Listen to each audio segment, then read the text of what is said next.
ਨਾਨਕ ਬੋਲੇ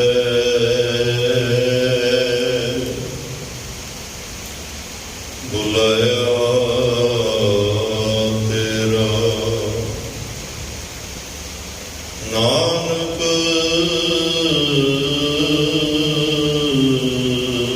ਬੋਲੇ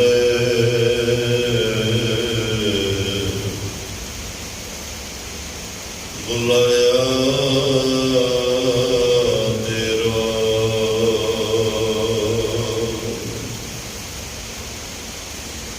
ਸਤਿਨਾਮ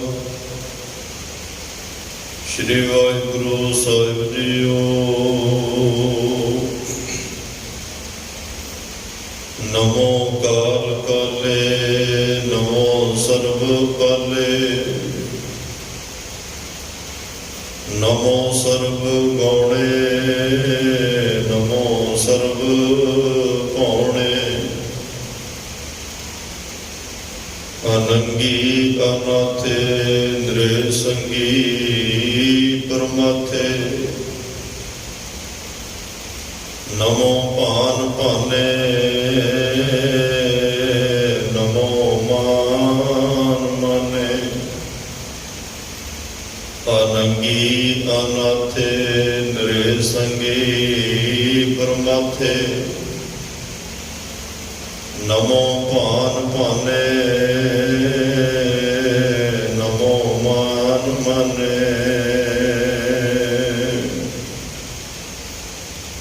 ਵਾਹਿਗੁਰੂ ਜੀ ਕਾ ਖਾਲਸਾ, ਵਾਹਿਗੁਰੂ ਜੀ ਕੀ ਫਤਿਹ। ਪਰਮ ਸਤਿਕਾਰ ਤੇ ਸਨਮਾਨਯੋਗ ਚਵਰ ਸ਼ਤਰ ਤਖਤ ਦੇ ਮਾਲਕ, ਜੁਗੋ ਜੁਗ ਅਟਲ, ਸਰਬ ਸਾਂਝੀ ਵਾਲਤਾ ਦੇ ਪੈਗੰਬਰ, ਦੀਨ ਅਤੇ ਦੁਨੀਆ ਦੇ ਰਾਖੇ, ਮਨੁੱਖਤਾ ਦੇ ਸਾਂਝੇ ਰਹਿਬਰ, ਗੁਰਤਾ ਗੱਦੀ ਤੇ ਸਵਾਈਮਾਨ ਪਦ ਪਦ ਕੇ ਰੱਖਿਅਕ, ਧੰਨ ਧੰਨ ਧੰਨ ਸਾਹਿਬ ਸ੍ਰੀ ਗੁਰੂ ਗ੍ਰੰਥ ਸਾਹਿਬ ਜੀ ਮਹਾਰਾਜ। ਸਤਿਗੁਰਾਂ ਦੀ ਅਪਰ ਅਪਾਰ ਕਿਰਪਾ ਬਖਸ਼ਿਸ਼ ਰਹਿਮਤ ਦਾ ਸਦਕਾ ਆਪ ਸਰਬੱਤ ਮਾਈ ਭਾਈ ਗੁਰਸਿੱਖ ਸੰਗਤ ਗੁਰਦੁਆਰਾ ਸਿੰਘ ਸ਼ਹੀਦਾਂ ਸੋਹਾਣਾ ਵਿਖੇ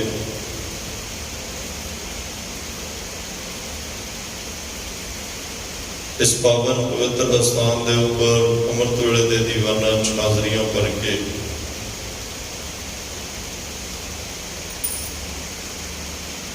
ਆਪਣਾ ਮਨੁੱਖਾ ਜੀਵਨ ਸਫਲ ਕਰ ਰਹੇ ਕੋਵਿਡ ਭਾਗੇ ਬਹੁਤ ਧੰਦਾ ਦੇ ਯੋਗ ਹੋ।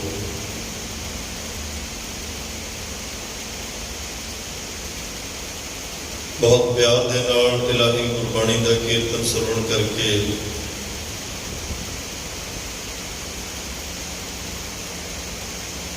ਆਪ ਜੀ ਨੇ ਆਪਣੇ ਜੀਵਨ ਨੂੰ ਸਫਲ ਕਰਨ ਦਾ ਯਤਨ ਕੀਤਾ ਹੈ। ਆਓ ਕੁਝ ਕੁ ਸਮਾਂ ਹੋਰ ਸਤਿਗੁਰੂ ਗੁਰਮਤਿ ਵਿਚਾਰਾਂ ਦੀ ਸਾਂਝ ਪਾਉਣ ਦਾ ਬਖਸ਼ਿਸ਼ ਕਰ ਰਹੇ ਨੇ। ਇਸ ਮਿਲੇ ਹੋਏ ਸਮੇਂ ਨੂੰ ਗੁਰੂ ਕੀ ਬਾਤ ਪਾ ਕੇ ਆਪਣੇ ਮਨੁੱਖਾ ਜੀਵਨ ਜ਼ਿੰਦਗੀ ਦੀਆਂ ਘੜੀਆਂ ਪਲਾਂ ਨੂੰ ਸਫਲ ਕਰੀਏ। ਸਤਿਗੁਰਾਂ ਦੇ ਦਰਸਾਏ ਮਾਰਗ ਤੇ ਚੱਲਣ ਦਾ ਯਤਨ ਕਰੀਏ। ਜੋ ਉਪਦੇਸ਼ ਹਰ ਰੋਜ਼ ਸਤਿਗੁਰੂ ਬਖਸ਼ਦੇ ਨੇ, ਅੱਜ ਮਹਾਰਾਜ ਬਖਸ਼ਿਸ਼ ਕਰਨਗੇ। ਉਸ ਉਪਦੇਸ਼ ਨੂੰ ਆਪਣੇ ਮਨਾਂ 'ਚ ਵਸਾਈਏ ਤੇ ਜ਼ਿੰਦਗੀ 'ਚ ਕਮਾਈਏ। ਗੁਰੂ ਕੋਲ ਆਉਂਦੇ ਆ, ਅਰਦਾਸ ਕਰੀਏ। ਹਰ ਵੇਲੇ ਉਸ ਮਾਲਕ ਦੇ ਚਰਨਾਂ 'ਚ ਅਰਦਾਸ ਕਰੀਏ। ਕਦੇ ਭੱਟ ਸਾਹਿਬਾਨਾਂ ਦੇ ਅਸੀਂ ਅਰਦਾਸ ਰੂਪ ਵਿੱਚ ਕਹੇ ਹੋਏ ਸ਼ਬਦ ਪੜ੍ਹਦੇ ਆ, ਹਮ ਅਵਗੁਣ ਭਰੇ ਏਕ ਗੁਣ ਨਾਹੀ, ਅੰਮ੍ਰਿਤ ਛਾੜ ਵਿਖੇ ਵਿਖ ਖਾਹੀ, ਮਾਇਆ ਮੋਹ ਭਰਮ ਪੈ ਭੁੱਲੇ, ਸੁੱਧਾ ਰਸ ਪ੍ਰੀਤ ਲਗਾਈ। ਇੱਕ ਉਤਮ ਬੰਦ ਸੁਣਿਆ ਗੁਰ ਸੰਗਤ ਤੇ ਮਲੰਗ ਜਨ ਤਰਾਸ ਮਟਾਈ, ਇੱਕ ਅਰਦਾਸ ਪਾਠ ਕੀਰਤ ਗੁਰੂ ਰਾਮਦਾਸ ਰਾਖੋ ਸ਼ਰਣਾਈ। ਕਦੇ ਭਗਤ ਰਵਿਦਾਸ ਸਾਹਿਬ ਉਸ ਪਰਮਾਤਮਾ ਦੇ ਚਰਨਾਂ ਵਿੱਚ ਅਰਦਾਸ ਕਰ ਰਹੇ। ਅਰਦਾਸ ਦੇ ਬੋਲ ਬੜੇ ਭਾਵਪੂਰਤ ਨੇ। ਕਿਤੇ ਇਹ ਸਾਡੇ ਜੀਵਨ ਦੇ ਵਿੱਚ ਸਾਡੇ ਮਨ ਤੋਂ ਇਹ ਅਰਦਾਸ ਬਣ ਕੇ ਬੋਲ ਨਿਕਲਣ। ਇਸੇ ਭਾਵਨਾ ਦੇ ਬੋਲ ਨਿਕਲਣ ਜਿਨ੍ਹਾਂ ਬੋਲਾਂ ਦੇ ਨਾਲ ਸਾਡੀ ਪਰਮਾਤਮਾ ਨਾਲ ਸਾਂਝ ਪੈ ਜਾਏ। ਕੁਝ ਕੁ ਮਿੰਟ ਮੈਂ ਆਪ ਜੀ ਦੇ ਨਾਲ ਇਹ ਬੇਨਤੀਆਂ ਕਰਨੀਆਂ ਚਾਹੁੰਦਾ, ਕਿਉਂਕਿ ਸਾਡੇ ਜੀਵਨ ਦਾ ਮਕਸਦ ਇਹੀ ਹੈ ਕਿ ਅਸੀਂ ਪਰਮਾਤਮਾ ਨੂੰ ਮਿਲਣਾ। ਤੇ ਜਦੋਂ ਪਰਮਾਤਮਾ ਨੂੰ ਮਿਲਣ ਦੀ ਗੱਲ ਆਉਂਦੀ ਆ ਤਾਂ ਬਹੁਤ ਸਵਾਲ ਜਿਹੜੇ ਆ ਸਾਡੇ ਸਾਹਮਣੇ ਆ ਕੇ ਖੜ ਜਾਂਦੇ। ਜਦੋਂ ਉਹ ਸਵਾਲਾਂ ਦਾ ਜਵਾਬ ਲੱਭਣ ਵਾਸਤੇ ਤੁਰਦੇ ਆ, ਫਿਰ ਆਪ ਆਪਣੀ ਬੁੱਧ ਹੈ ਜਿੱਤੀ, ਜਿਹੋ ਜੀ ਕਿਸੇ ਦੀ ਬੁੱਧ ਮੱਤ ਸਮੱਤ ਹੁੰਦੀ ਹੈ ਜਾਂ ਜਿੱਥੋਂ ਤੱਕ ਪਹੁੰਚ ਹੁੰਦੀ ਹੈ, ਉਹ ਜੇ ਸਾਹਮਣੇ ਵਾਲਾ ਜਵਾਬ ਦੇ ਦਿੰਦਾ ਹੈ। ਕਿਸੇ ਜਵਾਬ ਨਾਲ ਤਸੱਲੀ ਹੁੰਦੀ ਹੈ, ਕਿਸੇ ਨਾਲ ਨਹੀਂ ਹੁੰਦੀ। ਕੋਈ ਜਵਾਬ ਲੱਗਦਾ ਕਿ ਠੀਕ ਦਿੱਤਾ, ਕੋਈ ਲੱਗਦਾ ਠੀਕ ਨਹੀਂ ਦਿੱਤਾ। ਪਰ ਬਹੁਤ ਲੰਬਾ ਸਮਾਂ ਇਹ ਸਵਾਲ ਜਵਾਬਾਂ 'ਚ ਲੰਘ ਜਾਂਦਾ ਹੈ। ਇਨਸਾਨ ਦਾ ਕੰਮ ਸੀ ਜਦੋਂ ਪਤਾ ਲੱਗ ਗਿਆ ਪਰਮਾਤਮਾ ਨੂੰ ਮਿਲਣਾ, ਨਾਮ ਜਪ ਕੇ ਮਿਲਿਆ ਜਾਣਾ, ਚੰਗੇ ਕਰਮ ਕਰਕੇ ਮਿਲਿਆ ਜਾਣਾ, ਸੇਵਾ ਰਾਹੀਂ ਮਿਲਿਆ ਜਾਣਾ, ਇਹ ਕਰਮ ਸ਼ੁਰੂ ਕਰ ਦੇਣੇ ਚਾਹੀਦੇ ਸੀ। ਚਲੋ ਖੈਰ, ਭਗਤ ਰਵਿਦਾਸ ਸਾਹਿਬ ਕਿੰਨੀ ਨਿਮਰਤਾ ਦੇ ਵਿੱਚ ਅੱਜ ਇਹ ਬੋਲ ਕਹਿ ਰਹੇ ਆ। ਮੇਰੇ ਆਉਂਦੇ ਆਉਂਦੇ ਮਨ ਵਿੱਚ ਇਹ ਸ਼ਬਦ ਕੁਦਰਤਨ ਆਇਆ ਤੇ ਮਨ ਕੀਤਾ ਕਿ ਆਪ ਜੀ ਨਾਲ ਵੀ ਸਾਂਝਾ ਕਰਾਂ, ਕਿਉਂਕਿ ਇਹ ਸ਼ਬਦ ਅਰਦਾਸ ਰੂਪ ਵਿੱਚ, ਬੇਨਤੀ ਰੂਪ ਵਿੱਚ, ਇੱਕ ਤਰਲੇ ਰੂਪ ਵਿੱਚ ਕਹੇ ਹੋਏ ਸ਼ਬਦ ਨੇ। ਇਹ ਸ਼ਬਦ ਜੇ ਸਾਡੀ ਜ਼ਿੰਦਗੀ ਦਾ ਆਧਾਰ ਬਣ ਜਾਣ, ਉੱਠਦਿਆਂ ਬਹਿੰਦਿਆਂ ਕਿਤੇ ਇਹ ਸ਼ਬਦ ਸਾਡੀ ਰਸਨਾ ਤੇ ਆ ਜਾਏ ਤਾਂ ਮਿਲਾਪ ਹੋਣਾ ਸੰਭਵ ਹੈ। ਸਾਨੂੰ ਉਸ ਪਰਮਾਤਮਾ ਨਾਲ ਮਿਲਣ ਤੋਂ ਕੋਈ ਰੋਕ ਨਹੀਂ ਸਕਦਾ। ਇਹ ਸ਼ਬਦ ਐਡੀ ਭਾਵਨਾ ਦੇ ਵਿੱਚੋਂ, ਹਾਂ, ਜਿਸ ਭਾਵਨਾ ਵਿੱਚ ਭਗਤ ਰਵਿਦਾਸ ਸਾਹਿਬ ਨੇ ਕਿਹਾ ਉਹ ਭਾਵਨਾ ਚਾਹੀਦੀ, ਉਨੀ ਖਿੱਚ ਦੇ ਨਾਲ ਕਹੇ ਜਾਣ ਤਾਂ ਉਹਦਾ ਮਿਲਾਪ ਹੋ ਸਕਦਾ। ਭਗਤ ਰਵਿਦਾਸ ਸਾਹਿਬ ਨੇ ਬਚਨ ਕਹੇ, ਹਮ ਸਰ ਦੀਨ दयाल ना तुम सर, अब पतियार क्या की जाए। बचन काफी बकाए उसी पढ़ते सुनते, पर इन्हों के भाव अर्थ बड़े गहरे। वो कह रहे ने, हे अकाल परमात्मा, हम सर, सर का मतलब होता बराबर, मेरे बराबर का दीन के अर्थ ने गरीब, गरीब कोई नहीं है। दीन शब्द बड़े वार गुरु ग्रंथ साहब चाहता, दीन विसारे हो रहे दीवाने, दीन विसारे हो रहे। इत्थे दीन के अर्थ धर्म, दीन गवाया दुनी स्यों दुनी न चाली, साथ ये अर्थ भी धर्म ने। सूरा सो पहचानिया जो लरे दीन के हेत, इत्थे दीन के अर्थ किसी विद्वान ने गरीब भी किते, किसी ने ये अर्थ धर्म भी किते। लेकिन इत्थे भगत जी कह रहे हैं, हम सर दीन, मेरे बराबर कोई गरीब नहीं है, मेरे वर्गा कोई गरीबड़ा नहीं है। गरीबी इत्थे मन दी, मन गरीबी का मतलब निम्रता। गरीबी गदा हमारी, जिन्होंने धन गुरु अर्जन साहब ने भी कहा, गदा एक शस्त्र है। हनुमान जी को तुसीं वेखदे हो गदा, उस गदा नाल दुश्मनों का संहार किया जाता है, नाश किया जाता है, विनाश किया जाता है। जिहदे कोल गरीबी की निम्रता की गदा होवे, उहदे सामने तिस आगे को ना टिके विकारी, कोई विकार नहीं टिक सकता। उस गरीबी, उस निम्रता की गदा नाल उन्हां विकारां नूं, औगणां नूं इउं मार मार भजाउंदे कोई खड़ ही नहीं सकता। ये गुण ने, ये साडे गुण जिहड़े ने एक शस्त्र का काम करते हैं, सानूं प्रोडक्शन दिंदे आ, सानूं बचाउंदे आ, साडी हिफाजत करते हैं। ये गुण जिहड़े आ,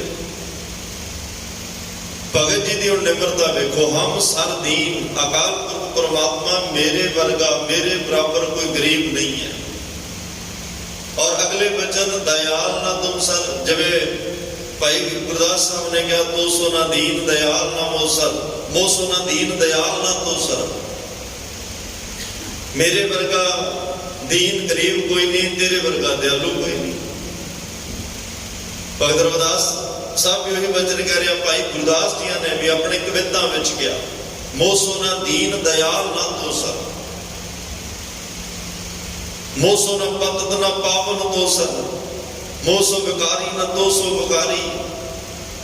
ਇਹਨਾਂ ਦੇ ਬੜੀ ਨਿਮਰਤਾ ਵਿੱਚ ਉਹਨਾਂ ਨੇ ਬਚਨ, ਇੱਕ ਅਰਦਾਸ ਰੂਪ ਵਿੱਚ ਬਚਨ ਉਹਨਾਂ ਨੇ ਵੀ ਪਰਮਾਤਮਾ ਨੂੰ ਮੁਖਾਤਬ ਕਰਕੇ ਕਿਹਾ। ਤਾਂ ਭਗਤ ਜੀ ਕਹਿ ਰਹੇ ਆ, ਮੈਂ ਗਰੀਬ ਹਾਂ, ਮੈਂ ਦੀਨ ਹਾਂ, ਤੇ ਪਰਮਾਤਮਾ ਤੂੰ ਦਿਆਲੂ ਹੈ। ਅਬ ਪਤਿਆਰ ਕਿਆ ਕੀਜੈ, ਪਤਿਆਰ ਦਾ ਮਤਲਬ ਹੁੰਦਾ ਪਰਖਣਾ। ਮੈਂ ਹੋਰ ਕਿੰਨਾ ਕੁ ਪਤਿਆਰਾ ਲਵਾਂ ਤੇਰਾ, ਹੋਰ ਕਿੰਨੀ ਕੁ ਪਰਖ ਕਰਾਂ, ਮੈਨੂੰ ਇਸ ਗੱਲ ਦਾ ਪਤਾ ਤੂੰ ਗਰੀਬ ਨਵਾਜ਼ ਹੈ, ਤੂੰ ਗਰੀਬਾਂ ਨੂੰ ਰਲਾ ਲੈਣਾ। ਇਸ ਗੱਲ ਨੂੰ ਫਿਰ ਖਿਆਲ ਵਿੱਚ ਰੱਖਿਓ, ਇੱਕ ਗਰੀਬ ਸੰਸਾਰਕ ਤੌਰ ਤੇ ਆ, ਜਿਹੜੇ ਜਿਨ੍ਹਾਂ ਕੋਲ ਘਰ ਨਾ ਹੋਵੇ, ਜਿਨ੍ਹਾਂ ਕੋਲ ਕੋਈ ਸਾਧਨ, ਕੋਈ ਪਦਾਰਥ, ਕੋਈ ਮਾਇਆ, ਕੋਈ ਕੱਪੜਾ, ਕੋਈ ਵੀ ਬਾਹਰਲੀ ਸੁੱਖ ਸਹੂਲਤ ਨਾ ਹੋਵੇ, ਉਹ ਵੀ ਗਰੀਬ ਹੈ। ਅਸੀਂ ਆਪ ਕਹਿੰਦੇ ਗਰੀਬ ਨੇ। ਜੇ ਹੁਣ ਉਸ ਗਰੀਬ ਦੀ ਗੱਲ ਹੋਵੇ ਤਾਂ ਫਿਰ ਸਾਰੇ ਰੱਬ ਨੂੰ ਮਿਲੇ ਹੋਣ, ਫਿਰ ਤਾਂ ਸਾਰੇ ਪਰਮਾਤਮਾ ਨੂੰ ਮਿਲੇ ਹੋਣ। ਨਹੀਂ, ਈਵਨ ਕਿ ਭਗਤ ਰਵਿਦਾਸ ਸਾਹਿਬ ਦੀ ਜਿਹੜੀ ਬਰਾਦਰੀ ਹੈ, ਉਹਦੇ ਵਿੱਚ ਵੀ ਬੜੇ ਗਰੀਬ ਲੋਕ ਹੋਣਗੇ ਉਸ ਵੇਲੇ, ਪਰ ਜ਼ਿਕਰ ਇਕੱਲੇ ਭਗਤ ਰਵਿਦਾਸ ਜੀ ਦਾ ਚੱਲ ਰਿਹਾ। ਉਹ ਤਾਂ ਕਹਿੰਦੇ ਆ ਕਿ ਮੇਰੀ ਬਰਾਦਰੀ ਦੇ ਲੋਕ ਹਲੇ ਵੀ ਮਰੇ ਪਸ਼ੂਆਂ ਨੂੰ ਢੋ ਰਹੇ ਆ, ਬਨਾਰਸ ਦੇ ਆਲੇ ਦੁਆਲੇ ਰਹਿੰਦੇ ਆ, ਮਰੇ ਪਸ਼ੂਆਂ ਨੂੰ ਢੋਣਾ ਇਹ ਸਾਡੀ ਕਿਰਤ ਹੈ। ਇਹਦਾ ਮਤਲਬ ਗਰੀਬ ਜਿਹੜੀ ਕਿਰਤ ਭਗਤ ਰਵਿਦਾਸ ਜੀ ਕਰਦੇ ਆ, ਉਹਨਾਂ ਦੇ ਪੁਰਖੇ ਕਰਦੇ ਆ, ਉਹਨਾਂ ਦਾ ਸ਼ਰੀਕਾ ਕਬੀਲਾ ਸਕੇ ਸੰਬੰਧੀ ਕਰਦੇ ਆ, ਸਾਰੇ ਗਰੀਬ ਹੀ ਨੇ। ਲੇਕਿਨ ਸਾਰਿਆਂ ਨੂੰ ਪ੍ਰਾਪਤੀ ਨਹੀਂ, ਪ੍ਰਾਪਤੀ ਜਿਨ੍ਹਾਂ ਨੂੰ ਹੋਈ ਭਗਤ ਰਵਿਦਾਸ ਸਾਹਿਬ, ਉਹਨਾਂ ਦਾ ਜ਼ਿਕਰ ਧੰਨ ਗੁਰੂ ਗ੍ਰੰਥ ਸਾਹਿਬ ਵਿੱਚ ਹੈ। ਉਹ ਅੱਜ ਗੁਰੂ ਗ੍ਰੰਥ ਸਾਹਿਬ ਮਹਾਰਾਜ ਦੇ ਵਿੱਚ ਚਬਰ ਛਤਰ ਤਖਤ ਦੇ ਮਾਲਕ ਬਣੇ ਬੈਠੇ ਆ। ਹੁਣ ਗਰੀਬ ਉੱਤੇ ਤਾਂ ਚਬਰ ਛਤਰ ਤਖਤ ਝੁਲਦਾ ਨਹੀਂ। ਗਰੀਬ ਨੂੰ ਕੌਣ ਤਖਤ ਤੇ ਬਿਠਾਉਂਦਾ? ਗਰੀਬ ਨੂੰ ਕੌਣ ਮੱਥੇ ਟੇਕਦਾ ਰੋਜ਼? ਗਰੀਬ ਦੇ ਅੱਗੇ ਕੌਣ ਹੱਥ ਜੋੜ ਕੇ ਬੈਠੇਗਾ ਕਿ ਹੁਕਮਨਾਮਾ ਸੁਣਾਓ? ਇੱਥੇ ਬਾਹਰਲੇ ਗਰੀਬ ਦੀ ਗੱਲ ਨਹੀਂ ਹੋ ਰਹੀ, ਇੱਥੇ ਨਿਮਰਤਾ, ਜਿਹਦੇ ਵਿੱਚ ਅੰਦਰ ਨਿਮਰਤਾ ਦਾ ਗੁਣ। ਗੁਰੂ ਨਾਨਕ ਸਾਹਿਬ ਨੇ ਵੀ ਪਰਮਾਤਮਾ ਤੋਂ ਕੀ ਮੰਗਿਆ? ਬਾਬਾ ਪੈਦਾ ਸੱਚਖੰਡ ਨੌ ਨਿਤ ਨਾਮ ਗਰੀਬੀ ਪਾਈ। ਉਹਨਾਂ ਨੇ ਵੀ ਗਰੀਬੀ, ਨਿਮਰਤਾ ਪਰਮਾਤਮਾ ਤੋਂ, ਇਹ ਨਿਮਰਤਾ ਦਾ ਗੁਣ ਲਿਆ, ਕਿਉਂਕਿ ਨਿਮਰਤਾ ਹੀ ਇਹੋ ਜਿਹਾ ਗੁਣ ਹੈ ਜਿਹੜੀ ਪਰਮਾਤਮਾ ਨਾਲ ਮਿਲਾ ਦਿੰਦੀ ਹੈ ਸਭ। ਨਿਮਰਤਾ ਹੋਏਗੀ, ਇਹ ਨਿਮਰਤਾ ਤੇ ਹੰਕਾਰ ਦੋਵੇਂ ਇੱਕ ਦੂਜੇ ਵਿਰੋਧੀ ਸ਼ਬਦ ਨੇ। ਹੰਕਾਰ ਹੋਏਗਾ, ਨਿਮਰਤਾ ਨਹੀਂ ਹੋਏਗੀ, ਨਿਮਰਤਾ ਹੋਏਗੀ, ਹੰਕਾਰ ਨਹੀਂ ਹੋਏਗਾ। ਹੰਕਾਰ ਹੋਏਗਾ, ਰੱਬ ਨਹੀਂ ਮਿਲੇਗਾ, ਨਿਮਰਤਾ ਹੋਏਗੀ, ਪਰਮਾਤਮਾ ਦਾ ਮਿਲਾਪ ਹੋ ਜਾਏ। ਅਬ ਪਤਿਆਰ ਕਿਆ ਕੀਜੈ, ਬਸ ਮੇਰੀ ਤੇਰੇ ਚਰਨਾਂ ਵਿੱਚ ਅਰਦਾਸ ਹੈ ਪਰਮਾਤਮਾ, ਤੂੰ ਦਇਆਲ ਤੇ ਮੈਂ ਗਰੀਬ ਦੀਨ, ਬਸ ਇੱਕ ਕਿਰਪਾ ਕਰੋ, ਮੋਹੇ ਗਰੀਬ ਕੋ ਲਿਹੋ ਰਲਾਏ। ਆਹ ਸ਼ਬਦ ਅੱਜ ਯਾਦ ਕਰਕੇ ਜਾਓ, ਮੋਹੇ ਗਰੀਬ ਕੋ ਲਿਹੋ ਰਲਾਏ। ਇਹ ਪੰਕਤੀ ਤੁਹਾਡੀ ਰਸਨਾ ਤੇ ਆ ਜਾਏ। ਮੈਂ ਵੀ ਬੇਨਤੀ ਕਰਦਿਆਂ, ਜਿਹੜਾ ਸ਼ਬਦ ਸਾਡੀ ਸੁਰਤ 'ਚ ਵਸ ਜਾਏ ਨਾ, ਅੰਦਰ ਚੱਲੀ ਜਾਵੇ, ਕੁਦਰਤੀ ਬਾਤ ਹੈ, ਉੱਠਦਿਆਂ ਬਹਿੰਦਿਆਂ ਵੀ ਉਹੀ ਨਿਕਲੇ। ਕਦੇ ਨੋਟ ਕਰਕੇ ਵੇਖਣਾ, ਕੋਈ ਵੀ ਗੱਲ ਤੁਹਾਡੇ ਮਨ 'ਚ ਜੇ ਵਸ ਗਈ, ਭਾਵੇਂ ਉਹ ਸੰਸਾਰਕ ਹੈ, ਕੁਝ ਵੀ ਹੈ, ਉੱਠਦਿਆਂ ਬਹਿੰਦਿਆਂ ਗਾਹੇ ਬਗਾਹੇ ਉਹ ਸ਼ਬਦ ਬਿਨਾਂ ਯਾਦ ਕੀਤਿਆਂ ਨਿਕਲੇਗਾ। ਹੁਣ ਜਿਹਦੇ ਮਨ 'ਚ ਪਰਮਾਤਮਾ ਦਾ ਨਾਮ ਵਸ ਗਿਆ, ਜਿਹਦੇ ਮਨ 'ਚ ਪਰਮਾਤਮਾ ਦੀ ਯਾਦ ਵਸ ਗਈ, ਉੱਠਦਿਆਂ ਬਹਿੰਦਿਆਂ ਫਿਰ ਉਹ ਵੀ ਨਿਕਲੇਗੀ। ਸੁਣਨ ਜਪਣ ਦੇ ਵੀ ਤਰੀਕੇ ਨੇ, ਸੁਣਨ ਦੇ ਵੀ ਦੋ ਤਰੀਕੇ ਆ। ਇੱਕ ਤਾਂ ਹੈ ਕੋਈ ਵਾਹਿਗੁਰੂ ਵਾਹਿਗੁਰੂ ਜਪ ਰਿਹਾ, ਅਸੀਂ ਉਹਦੇ ਤੋਂ ਸੁਣ ਲਿਆ, ਸੁਣ ਕੇ ਜਪਣ ਲੱਗ ਪਏ। ਇੱਕ ਤਰੀਕਾ ਹੈ ਅਸੀਂ ਆਪ ਆਪਣੀ ਰਸਨਾ ਨਾਲ ਜਿਹਵਾ ਗੁਣਗੋ ਬਿੰਦ ਭਜੋ ਕਰਨ ਸੁਣੋ ਹਰ ਨਾਮ। ਅਸੀਂ ਆਪ ਹੀ ਉਹਨਾਂ ਉੱਚੀ ਬੋਲੇ ਤੇ ਸਾਡੇ ਕੰਨਾਂ ਨੇ ਸੁਣਿਆ ਤੇ ਕੰਨਾਂ ਰਾਹੀਂ ਉਹ ਨਾਮ ਅੰਦਰ ਚਲਿਆ ਗਿਆ, ਅੰਦਰ ਜਾ ਕੇ ਵਸ ਗਿਆ। ਜਦੋਂ ਅੰਦਰ ਵਸ ਗਿਆ ਫਿਰ ਉੱਠਦ ਬੈਠਦ ਸੋਵਤ ਨਾਮ, ਉੱਠਦੇ ਬਹਿੰਦੇ ਉਹ ਸ਼ਬਦ ਨਿਕਲ ਰਿਹਾ, ਉੱਠਦੇ ਬਹਿੰਦੇ ਪਰਮਾਤਮਾ ਦੀ ਯਾਦ ਨਿਕਲ ਰਹੀ ਹੈ, ਕਿਉਂਕਿ ਅੰਦਰ ਵਸ ਗਈ ਹੈ। ਉਹ ਨਾਮ ਅੰਦਰ ਵਸ ਗਿਆ, ਉਹ ਸ਼ਬਦ ਅੰਦਰ ਵਸ ਗਿਆ। ਜੇ ਅੱਜ ਆ ਪੰਕਤੀ ਸਾਡੇ ਮਨ ਵਿੱਚ ਕਿਤੇ ਵਸ ਗਈ, ਮੋਹੇ ਗਰੀਬ ਕੋ ਲਿਹੋ ਰਲਾਏ, ਮੋਹੇ ਗਰੀਬ ਕੋ ਲਿਹੋ ਰਲਾਏ, ਕਿਤੇ ਉਹ ਗਰੀਬੀ, ਉਹ ਨਿਮਰਤਾ ਸਾਡੇ ਮਨ ਚ, ਸਾਡੇ ਜੀਵਨ ਚ ਆ ਜਾਏ, ਜਿਹਦੀ ਗੱਲ ਭਗਤ ਰਵਿਦਾਸ ਜੀ ਕਰ ਰਹੇ ਆ। ਜਿਸ ਗਰੀਬੀ ਦੀ ਗੱਲ ਧੰਨ ਗੁਰੂ ਅਰਜਨ ਸਾਹਿਬ ਕਰ ਰਹੇ ਆ, ਜਿਸ ਗਰੀਬੀ ਦੀ ਗੱਲ ਧੰਨ ਸ਼੍ਰੀ ਗੁਰੂ ਨਾਨਕ ਸਾਹਿਬ, ਜਿਹੜੀ ਗਰੀਬੀ ਦੀ ਦਾਤ ਉਹਨਾਂ ਨੇ ਸੱਚਖੰਡ ਚ ਰੱਬ ਤੋਂ ਲਈ, ਉਹ ਕਿਤੇ ਸਾਡੇ ਜੀਵਨ ਦਾ ਆਧਾਰ ਬਣ ਜਾਏ, ਸਾਡਾ ਜੀਵਨ ਸਫਲ ਹੋ ਸਕਦਾ ਹੈ। ਮੋਹੇ ਗਰੀਬ ਕੋ ਲਿਹੋ ਰਲਾਏ, ਨਾਨਕ ਆਏ ਪਏ ਸ਼ਰਨਾਏ। ਅਸੀਂ ਤਾਂ ਤੇਰੀ ਸ਼ਰਨ ਵਿੱਚ ਪ੍ਰਮਾਤਮਾ ਆ ਗਏ ਹਾਂ। ਸਾਨੂੰ ਇਹ ਵੀ ਪਤਾ ਸਾਡੇ ਵਰਗਾ ਗਰੀਬ ਦੀਨ ਕੋਈ ਨਹੀਂ ਹੈ, ਤੇ ਸਾਨੂੰ ਅੱਜ ਇਹ ਵੀ ਪਤਾ ਲੱਗ ਗਿਆ ਤੇਰੇ ਵਰਗਾ ਦਿਆਲੂ ਕੋਈ। ਇਹਨਾਂ ਦੋਵਾਂ ਗੱਲਾਂ 'ਚ ਪੂਰਾ ਵਿਸ਼ਵਾਸ ਬਚ ਗਿਆ। ਪਰ ਅਰਦਾਸ ਇਹ ਹੈ ਕਿ ਮੋਹੇ ਗਰੀਬ ਕੋ ਲਿਹੋ ਰਲਾਏ, ਮਿਲਾ ਲਓ, ਮੈਂ ਮਿਲਣ ਵਾਸਤੇ ਆਇਆ, ਤੁਹਾਡਾ ਰੂਪ ਹੋਣ ਵਾਸਤੇ ਆਇਆ। ਤੁਹਾਡੇ ਵਰਗਾ ਦਿਆਲੂ ਕੋਈ ਨਹੀਂ। ਤੁਸੀਂ ਇੰਨਾ ਤਰਸ ਕਰਦੇ ਹੋ, ਤੁਸੀਂ ਇੰਨਾ ਜ਼ਿਆਦਾ ਤਰਸ ਕਰਦੇ ਹੋ ਕਿ ਜੋ ਸ਼ਰਨ ਆਵੇ ਤਿਸ ਕੰਡ ਲਾਵੇ। ਇਹ ਬਿਰਧ ਸੁਆਮੀ ਸੰਦਾ, ਜਿਹੜਾ ਤੁਹਾਡੀ ਸ਼ਰਨ ਵਿੱਚ ਆ ਗਿਆ ਉਹਨੂੰ ਗਲ ਲਾ ਲੈ। ਪਰ ਕੋਈ ਗਲ ਲੱਗਣ ਵਾਸਤੇ ਆਵੇ, ਕੋਈ ਮਿਲਣ ਵਾਸਤੇ ਆਵੇ, ਉਸ ਭਾਵਨਾ ਨਾਲ ਆਵੇ, ਹਾਂ ਵਾਕਈ ਉਹਨੂੰ ਮਿਲਣ ਵਾਸਤੇ ਆਵੇ, ਫਿਰ ਉਹ ਗਲ ਲਾਉਂਦਾ ਹੈ। ਔਰ ਦੂਸਰੀ ਗੱਲ, ਜਿਹਨੂੰ ਗਲ ਨਾ ਲਾ ਲੈ, ਕੰਠ ਲਾਏ, ਆਪਣ ਸਭ ਬੇਟੇ, ਫਿਰ ਉਹਦੇ ਔਗਣ ਵੀ ਖਤਮ। ਕਿਉਂਕਿ ਦਇਆਲ ਪੁਰਖ ਬਖਸ਼ੰਦ, ਹਮਸਰ ਦੀਨ ਦਇਆਲ ਨਾ ਤੁਮ ਸਰ। ਦਿਆਲੂ ਦਾ ਅਰਥ ਇਹ ਹੁੰਦਾ ਦਇਆ ਹੀ ਕਰਨੀ, ਹਰ ਵੇਲੇ ਦਇਆ ਕਰਨੀ। ਦਿਆਲੂ ਦੇ ਅਰਥ ਨੇ ਜਿਹੜਾ ਕਦੇ ਕਿਸੇ ਤੋਂ ਤਲਖੀ ਵਿੱਚ ਨਹੀਂ ਆਉਂਦਾ, ਕਦੇ ਕਿਸੇ ਨੂੰ ਡਰਾਉਂਦਾ ਨਹੀਂ, ਮਾੜਾ ਬੋਲ ਨਹੀਂ ਬੋਲਦਾ। ਉਹ ਹਰ ਵੇਲੇ ਦਇਆ ਦੇ ਘਰ ਵਿੱਚ ਰਹਿੰਦਾ ਹੈ, ਹਰ ਵੇਲੇ ਬਖਸ਼ਿਸ਼ ਦੇ ਘਰ ਵਿੱਚ ਰਹਿੰਦਾ ਹੈ, ਹਰ ਵੇਲੇ ਇਸੇ ਭਾਵਨਾ ਉਹਦੀ ਇਹੀ ਬਣੀ ਰਹਿੰਦੀ ਆ, ਜਿਹੜਾ ਆਵੇ ਉਹ ਮੇਰੇ ਦਰ ਤੋਂ ਖਾਲੀ ਨਾ ਜਾਵੇ। ਇਹ ਹੁਣ ਮੰਗਣ ਵਾਲੇ ਨੇ ਵੀ ਦੇਖਣਾ ਵੀ ਉਹਨੇ ਮੰਗਣਾ ਕੀ ਹੈ। ਸਤਿਗੁਰੂ ਤਾਂ ਹਰ ਵੇਲੇ ਦੇਣਾ ਚਾਹੁੰਦੇ ਆ, ਪਰਮਾਤਮਾ ਹਰ ਵੇਲੇ ਕੁਛ ਨਾ ਕੁਛ ਦੇਣਾ ਚਾਹੁੰਦਾ, ਦੇ ਵੀ ਰਿਹਾ, ਬਿਨਾਂ ਮੰਗਿਆ ਦੇ ਰਿਹਾ। ਸਾਗ ਅਸੀਂ ਰੋਜ਼ ਮੰਗਦੇ ਥੋੜੀਆਂ, ਸਾਗ ਦੇ ਮੰਗਿਆ ਵੀ ਪਰਮਾਤਮਾ ਅੱਜ ਦਿਨ ਚੜਿਆ, ਅੱਜ 24 ਘੰਟੇ ਮੈਂ ਰਹਿਣਾ ਤੇ 24 ਘੰਟਿਆਂ ਦੇ ਸਾਗ ਪਹਿਲਾਂ ਹੀ ਮੈਨੂੰ ਦੇ ਦਿਓ। ਬਹੁਤ ਚੀਜ਼ਾਂ ਇਹੋ ਜਿਹੀਆਂ ਜਿਹੜੀਆਂ ਅਸੀਂ ਹਰ ਰੋਜ਼ ਰੱਬ ਤੋਂ ਨਹੀਂ ਮੰਗਦੇ। ਸਾਡੀ ਅਰਦਾਸ ਵਿੱਚ ਕੁਝ ਲਿਮਟਿਡ ਸ਼ਬਦ ਹੁੰਦੇ ਆ, ਸੀਮਤ ਸਮਾਂ ਹੁੰਦਾ ਹੈ। ਜੇ ਅਰਦਾਸ ਕਰਵਾਉਂਦੇ ਵੀ ਹਾਂ ਤਾਂ ਉਹਦੇ ਵਿੱਚ ਵੀ ਅਸੀਂ ਇੱਕ ਆਪਣਾ ਮਕਸਦ ਦੱਸਦੇ ਹਾਂ ਵੀ ਇਹਦੀ ਬਾਬਤ, ਉਸੇ ਬਾਬਤ ਅਰਦਾਸ ਹੁੰਦੀ ਹੈ ਜਾਂ ਅਸੀਂ ਆਪ ਕਰਦੇ ਹਾਂ। ਲੇਕਿਨ ਹੋਰ ਬੜੀਆਂ ਚੀਜ਼ਾਂ ਨੇ, ਰੋਟੀ ਰੋਜ਼ ਥੋੜਾ ਮੰਗਦੇ ਹਾਂ, ਉਹ ਵੀ ਮਿਲ ਰਹੀ ਹੈ। ਮਾਨ ਸਨਮਾਨ ਰੋਜ਼ ਥੋੜਾ ਮੰਗਦੇ ਹਾਂ, ਉਹ ਵੀ ਮਿਲ ਰਿਹਾ ਹੈ। ਕੱਪੜੇ ਰੋਜ਼ ਹੀ ਥੋੜਾ ਮੰਗੀ ਜਾਂਦੇ ਲੇਕਿਨ ਮਿਲ ਰਹੇ ਨੇ। ਬਹੁਤ ਚੀਜ਼ਾਂ ਇਹੋ ਜਿਹੀਆਂ, ਕੁਦਰਤ ਜਿਹੜੀ ਦਿਨ ਰਾਤ ਸਾਡੀ ਸੇਵਾ 'ਚ ਲੱਗੀ ਹੋਈ ਹੈ।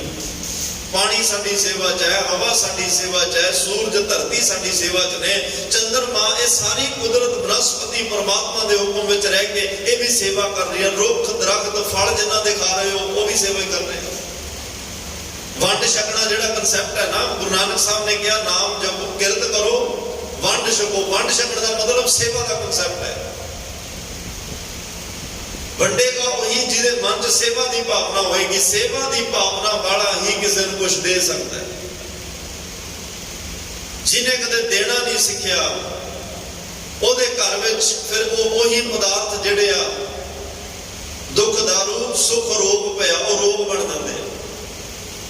ਕਿਸੇ ਵੀ ਚੀਜ਼ ਦੀ ਬਲੌਕੇਜ ਕਰੋਗੇ ਤੇ ਉਹ ਬਲੌਕੇਜ ਤਾਂ ਤੰਗੀ ਦੇਗੀ। ਬਲੌਕੇਜ ਨੇ ਤਾਂ ਦਿੱਕਤਾਂ ਖੜੀਆਂ ਕਰਨੀਆਂ ਨੇ, ਭਾਵੇਂ ਬਾਹਰ ਤੁਹਾਡੇ ਕਿਸੇ ਹੋਰ ਸਿਸਟਮ ਦੇ ਵਿੱਚ ਬਲੌਕੇਜ ਆਵੇ ਤੇ ਭਾਵੇਂ ਸਰੀਰ ਦੇ ਅੰਦਰ ਬਲੌਕੇਜ ਆਵੇ, ਤੇ ਚਾਹੇ ਮਾਇਆ ਜਾਂ ਪਦਾਰਥਾਂ ਵਿੱਚ ਬਲੌਕੇਜ ਆਵੇ, ਜਿਹੜੀ ਚੀਜ਼ ਜਿੱਥੇ ਰੁਕੇਗੀ ਉਹਨੇ ਨੁਕਸਾਨ ਕਰਨਾ ਹੀ ਕਰਨਾ। ਬਲੱਡ ਦਾ ਸਰਕੂਲੇਸ਼ਨ ਚੱਲ ਰਿਹਾ ਹੈ, ਸਵਾਸ ਚੱਲ ਰਹੇ ਨੇ, ਹਾਰਟ ਪੰਪਿੰਗ ਚੱਲ ਰਹੀ ਹੈ, ਹਰ ਚੀਜ਼ ਨਿਰੰਤਰ ਇੱਕ ਚਾਲ ਦੇ ਹੁਕਮ ਵਿੱਚ, ਕੁਦਰਤ ਵੀ ਦਿਨ ਰਾਤ ਉਸ ਪ੍ਰਮਾਤਮਾ ਦੇ ਹੁਕਮ ਵਿੱਚ ਚੱਲ ਰਹੀ ਆ। ਤੇ ਇਹ ਪਦਾਰਥ ਧਨ ਆਉਂਦਾ ਤੇ ਜਾਂਦਾ ਰਵੇ, ਇਹ ਰੁਕੇ ਨਾ। ਜਦੋਂ ਰੁਕ ਜਾਏ ਫਿਰ ਇਹ ਰੋਗ ਬਣ ਜਾਂਦਾ, ਇਹ ਰੋਗ ਬਣ ਜਾਂਦੇ ਨੇ। ਫਿਰ ਇਹ ਰੋਗ ਤਾਂ ਕੋਈ ਵੀ ਹੋਵੇ, ਕਿਸੇ ਨੂੰ ਵੀ ਚਾਹੀਦਾ ਹੀ ਨਹੀਂ ਨਾ। ਹਰ ਇਨਸਾਨ ਦੀ ਕੋਈ ਰੋਗਾਂ ਵਾਸਤੇ ਅਰਦਾਸ ਥੋੜਾ ਕਰਾਉਂਦਾ ਕਿ ਮੈਨੂੰ ਰੋਗ ਮਿਲਣ, ਮੈਨੂੰ ਦੁੱਖ ਮਿਲਣ। ਇੱਥੇ ਤਾਂ ਅਰਦਾਸ ਹੁੰਦੀ ਹੈ ਕਿ ਸੁਖ ਸ਼ਾਂਤੀ ਮਿਲੇ। ਸਾਰੇ ਧਾਰਮਿਕ ਸਥਾਨਾਂ ਤੇ ਸੁਖ ਸ਼ਾਂਤੀ ਦੀ ਅਰਦਾਸ ਹੈ। ਸਤਿਗੁਰੂ ਕਹਿੰਦੇ, ਮੈਂ ਕਈ ਵਾਰ ਸੋਚਦਾ ਵੀ ਰੋਗ ਨਾ ਮੈਂ ਤੁਹਾਨੂੰ ਦਿੱਤੇ, ਨਾ ਪਰਮਾਤਮਾ ਨੇ ਰੋਗ ਦਿੱਤੇ। ਰੋਗ ਤੇ ਦੁੱਖ ਤਾਂ ਮੰਗੇ ਹੀ ਆਪ ਨੇ। ਵਿਣ ਤੋਂ ਹੋਰ ਜੇ ਮੰਗਣਾ, ਸਿਰ ਦੁੱਖਾਂ ਕੇ ਦੁੱਖ ਹੁਣ ਨਾਮ ਛੱਡ ਕੇ, ਜੇ ਅਸੀਂ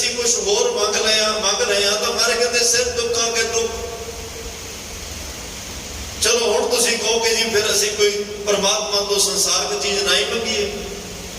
ਅਸੀਂ ਸੜਕਾਂ ਤੇ ਰਹੀਏ, ਸਾਨੂੰ ਘਰਾਂ ਦੀ ਲੋੜ ਨਹੀਂ।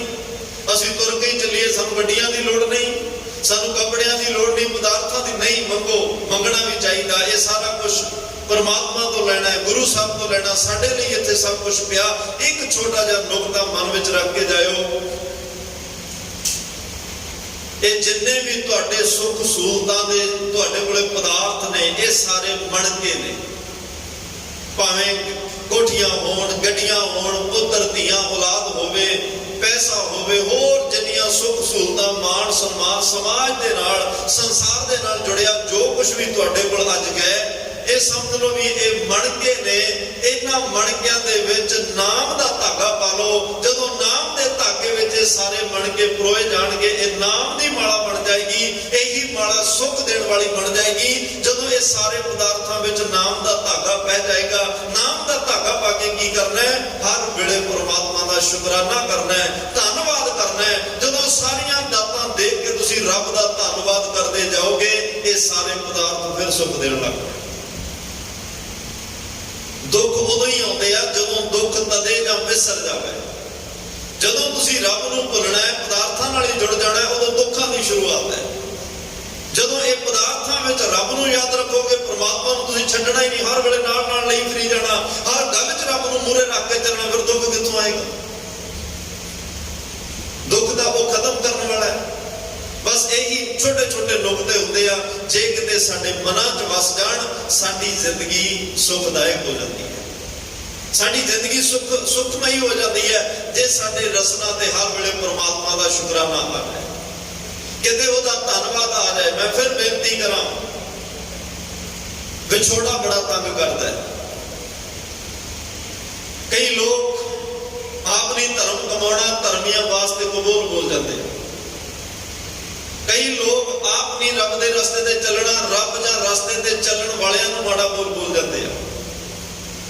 ਕਦੇ ਵੀ ਕੁਝ ਮਾੜਾ ਕਿਸੇ ਧਰਮੀ ਨੂੰ, ਕਿਸੇ ਜੁੜੇ ਹੋਏ ਨੂੰ, ਕਿਸੇ ਸਤਸੰਗੀ ਨੂੰ ਅਸੀਂ ਬੋਲਦੇ ਆ, ਆਪ ਕਰਮੀ ਰਹੇ, ਕਰਨ ਵਾਲੇ ਨੂੰ ਰੋਕ ਤੇ ਟੋਕ ਰਹੇ ਆ, ਮਾੜਾ ਕਹਿ ਰਹੇ ਆ, ਇਹ ਵਿਛੋੜਾ ਪਾ ਦਿੰਦਾ ਹੈ।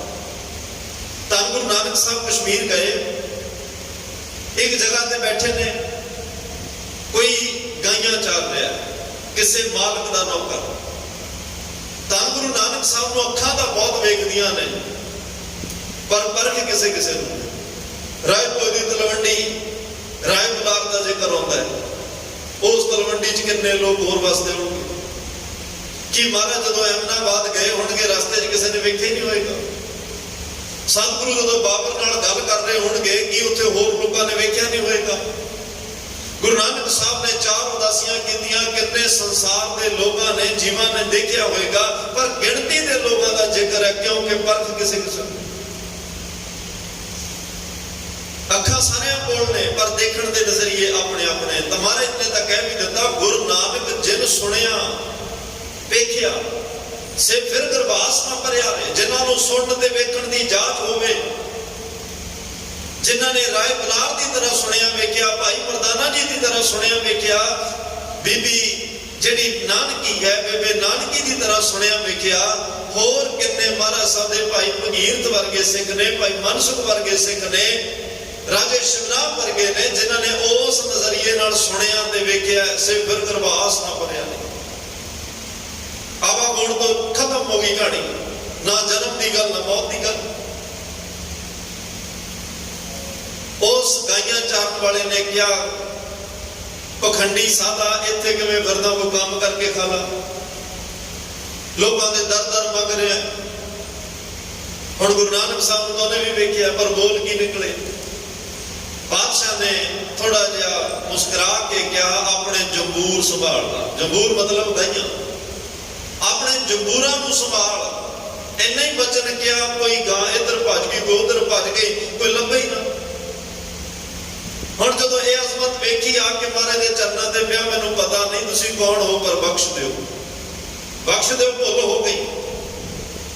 ਮੈਨੂੰ ਮੇਰਾ ਮਾਲਕ ਮਾਰੇਗਾ, ਮੇਰੇ ਤੋਂ ਹਿਸਾਬ ਲਏਗਾ, ਮੇਰੀ ਤਨਖਾਹ ਕੱਟੀ ਜਾਏਗੀ।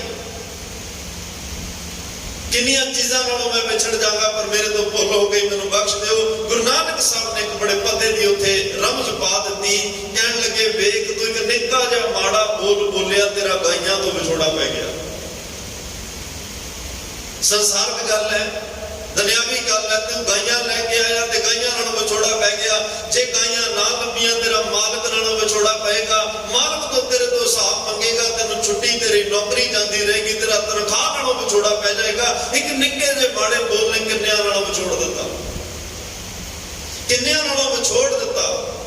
ਤੇ ਅੱਜ ਜਿਸ ਇਨਸਾਨ ਦੇ ਜੀਵਨ ਦੇ ਵਿੱਚ ਵਿਕਾਰ ਬਹੁਤੇ ਹਾਵੀ ਹੋ ਗਏ ਹੋਣ, ਪਦਾਰਥ ਬਹੁਤੇ ਹਾਵੀ ਹੋ ਗਏ ਹੋਣ, ਜਿਹੜੇ ਹਰ ਵੇਲੇ ਮਾੜੇ ਬੋਲ ਬੋਲਦੇ ਆ, ਉਹਨਾਂ ਦਾ ਰੱਬ ਨਾਲੋਂ ਵਿਛੋੜਾ, ਉਹਨਾਂ ਦਾ ਗੁਰੂ ਨਾਲੋਂ ਵਿਛੋੜਾ, ਉਹਨਾਂ ਦਾ ਸਤਸੰਗ ਨਾਲੋਂ ਵਿਛੋੜਾ ਪੈ ਜਾਂਦਾ। ਮਹਾਰਾਜ ਕਹਿੰਦੇ ਜੇ ਬੋਲ ਹੀ ਬੋਲਣੇ ਆ, ਮੋਹ ਕੇ ਬੋਲਣ ਬੋਲੀਏ, ਇਹੋ ਜੇ ਬੋਲ ਬੋਲ ਜਿਨ੍ਹਾਂ ਨਾਲ ਅੱਜ ਵਿਛੜਨ ਦਾ ਡਰ ਹੈ। ਵਿਛੋੜਾ ਤਾਂ ਕੀ, ਬਲਕਿ ਤੇਰਾ ਸਦਾ ਲਈ ਮਿਲਾਪ ਬਣ ਜਾਏ। ਮਿਲਾਪ ਵਿੱਚ ਹੀ ਸਾਰੇ ਸੁੱਖ ਨੇ, ਵਿਛੋੜੇ ਵਿੱਚ ਸਾਰੇ ਦੁੱਖ ਨੇ। ਵਿਛੋੜਾ ਚਾਰ ਦੁੱਖਾਂ ਵਿੱਚੋਂ ਇੱਕ ਵੱਡਾ ਦੁੱਖ ਮੰਨਿਆ ਗਿਆ। ਤੇ ਜਿਹੜੇ ਪ੍ਰਮਾਤਮਾ ਨਾਲੋਂ ਵਿਛੜ ਗਏ, ਗੁਰੂ ਨਾਲੋਂ ਵਿਛੜੇ ਹੋਏ ਨੇ, ਉਹਨਾਂ ਦਾ ਜੀਵਨ ਤਾਂ ਇੱਕ ਵਿਰਾਨ ਦੀ ਤਰ੍ਹਾਂ ਹੈ, ਉਹਨਾਂ ਦਾ ਜੀਵਨ ਇੱਕ ਕਬਰਸਤਾਨ ਦੀ ਤਰ੍ਹਾਂ ਹੈ। ਤੋਂ ਮਹਾਰਾਜ ਸਾਹਿਬ ਕਹਿੰਦੇ ਭਾਈ ਕਦੇ ਕਿਸੇ ਨੂੰ ਮਾੜਾ ਬੋਲਣਾ। ਇੱਕ ਦਿਨ ਮੈਂ ਕੇ ਬੇਨਤੀ ਕਰੀ ਸੀ, ਨਾਨਕ ਫਿੱਕਾ ਬੋਲੀਏ, ਫਿੱਕਾ ਬੋਲ ਨਾ ਬੋਲੀਏ, ਮਾੜਾ ਬੋਲ ਨਾ ਬੋਲੀਏ, ਕਿਉਂਕਿ ਫਿੱਕੇ ਬੋਲ ਧਰਮੀ ਨਹੀਂ ਬਣ ਦਿੰਦੇ, ਫਿੱਕੇ ਬੋਲ ਗੁਰੂ ਦੀ ਬਖਸ਼ਿਸ਼ ਨਹੀਂ ਲੈਣ ਦਿੰਦੇ, ਫਿੱਕੇ ਬੋਲ ਰੱਬ ਦੀ ਬਖਸ਼ਿਸ਼ ਨਹੀਂ ਲੈਣ ਦਿੰਦੇ। ਜਦੋਂ ਵੀ ਬੋਲੋ ਮਿੱਠਾ ਤੇ ਪਿਆਰ ਨਾਲ ਬੋਲੋ,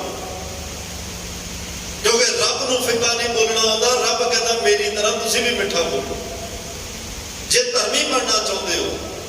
ਤਾਂ ਮਹਾਰਾਜ ਸਾਹਿਬ ਕਹਿੰਦੇ ਭਾਈ ਫਿੱਕੇ ਬੋਲ ਕਿੰਨੀਆਂ ਦੇਖਦੇ ਮਾੜਾ ਜਿਹਾ ਫਿੱਕਾ ਬੋਲ ਗਿਆ, ਕਿੰਨਿਆਂ ਨਾਲੋਂ ਵਿਛੋੜਾ ਪੈ ਚੱਲਿਆ ਤੇਰਾ। ਜੇ ਇਹ ਬੋਲ ਤੇਰੇ ਸਾਰਥਕ ਹੋਣਗੇ, ਇਹ ਬੋਲਾਂ 'ਚ ਪ੍ਰੇਮ ਹੋਏਗਾ, ਇਹਨਾਂ ਬੋਲਾਂ ਵਿੱਚ ਪ੍ਰੇਮ ਤੇ ਪਿਆਰ ਦੀ ਗੱਲ ਹੋਏਗੀ, ਤੇ ਇਹਨਾਂ ਵਿਛੋੜੇ ਦੀ ਜਗ੍ਹਾ ਤੇਰਾ ਸਾਰਿਆਂ ਨਾਲ ਮਿਲਾਪ ਔਰ ਹੋਰ ਗੂੜਾ ਮਿਲਾਪ ਹੋ ਜਾਏਗਾ। ਕਦੇ ਵਿਛੋੜੇ ਦਾ ਡਰ ਨਹੀਂ ਰਹੇਗਾ। तो महाराज कह रहे हैं आज उस परमात्मा के चरणों में अरदास करो। हम सर दीन, भगत रविदास जी कह रहे हैं हम सर दीन दयाल ना तुम सर, अब पतियार क्या कीजे। किन्ना परखना तेन परमात्मा, होर तू दयालु ते मैं गरीब बड़ा। बचनी तोर मोर मन माने, मैनू तेरे बचन सुन के तेरे तोर मोर मन माने, मेरा मन मन गया। बचनी तोर मोर मन माने, जन का पूर्ण दीजै हम बल बल जाओ। रमैया कारने मैं तो बल बल जा रहा परमात्मा, रमे हुए परमात्मा, सारियां दे मालिक परमात्मा, हर वेले तेरे तो सदके कुर्बान हाँ। पर एक गल अज समझ नहीं आ रही, कारण कब ना बोल। मैं तेनों आवाज मार रहा, तुसीं मेरे नाल बोल ही नहीं रहे, कारण की है विचों। कदे इवें रब नाल गल होई, कदे इन्ना एहसास होया भी असीं रब नूं बुलाईए, रब दा जवाब ना आवे ते असीं रब नूं पुछीए। भगत नामदेव साहब कहते मैं रब का दरवाजा खड़काया। कदे सोच के वेखो, मित्र दोस्तों के दरवाजे बहुत खड़काने, आंडिया गुआढ़िया के दरवाजे खड़का देंगे, रिश्तेदारों का जाके कदे किसी का दरवाजा, कदे रब का खड़काया दरवाजा। भगत नामदेव साहब कहते मैं खड़काया, अंदरों आवाज भी आई।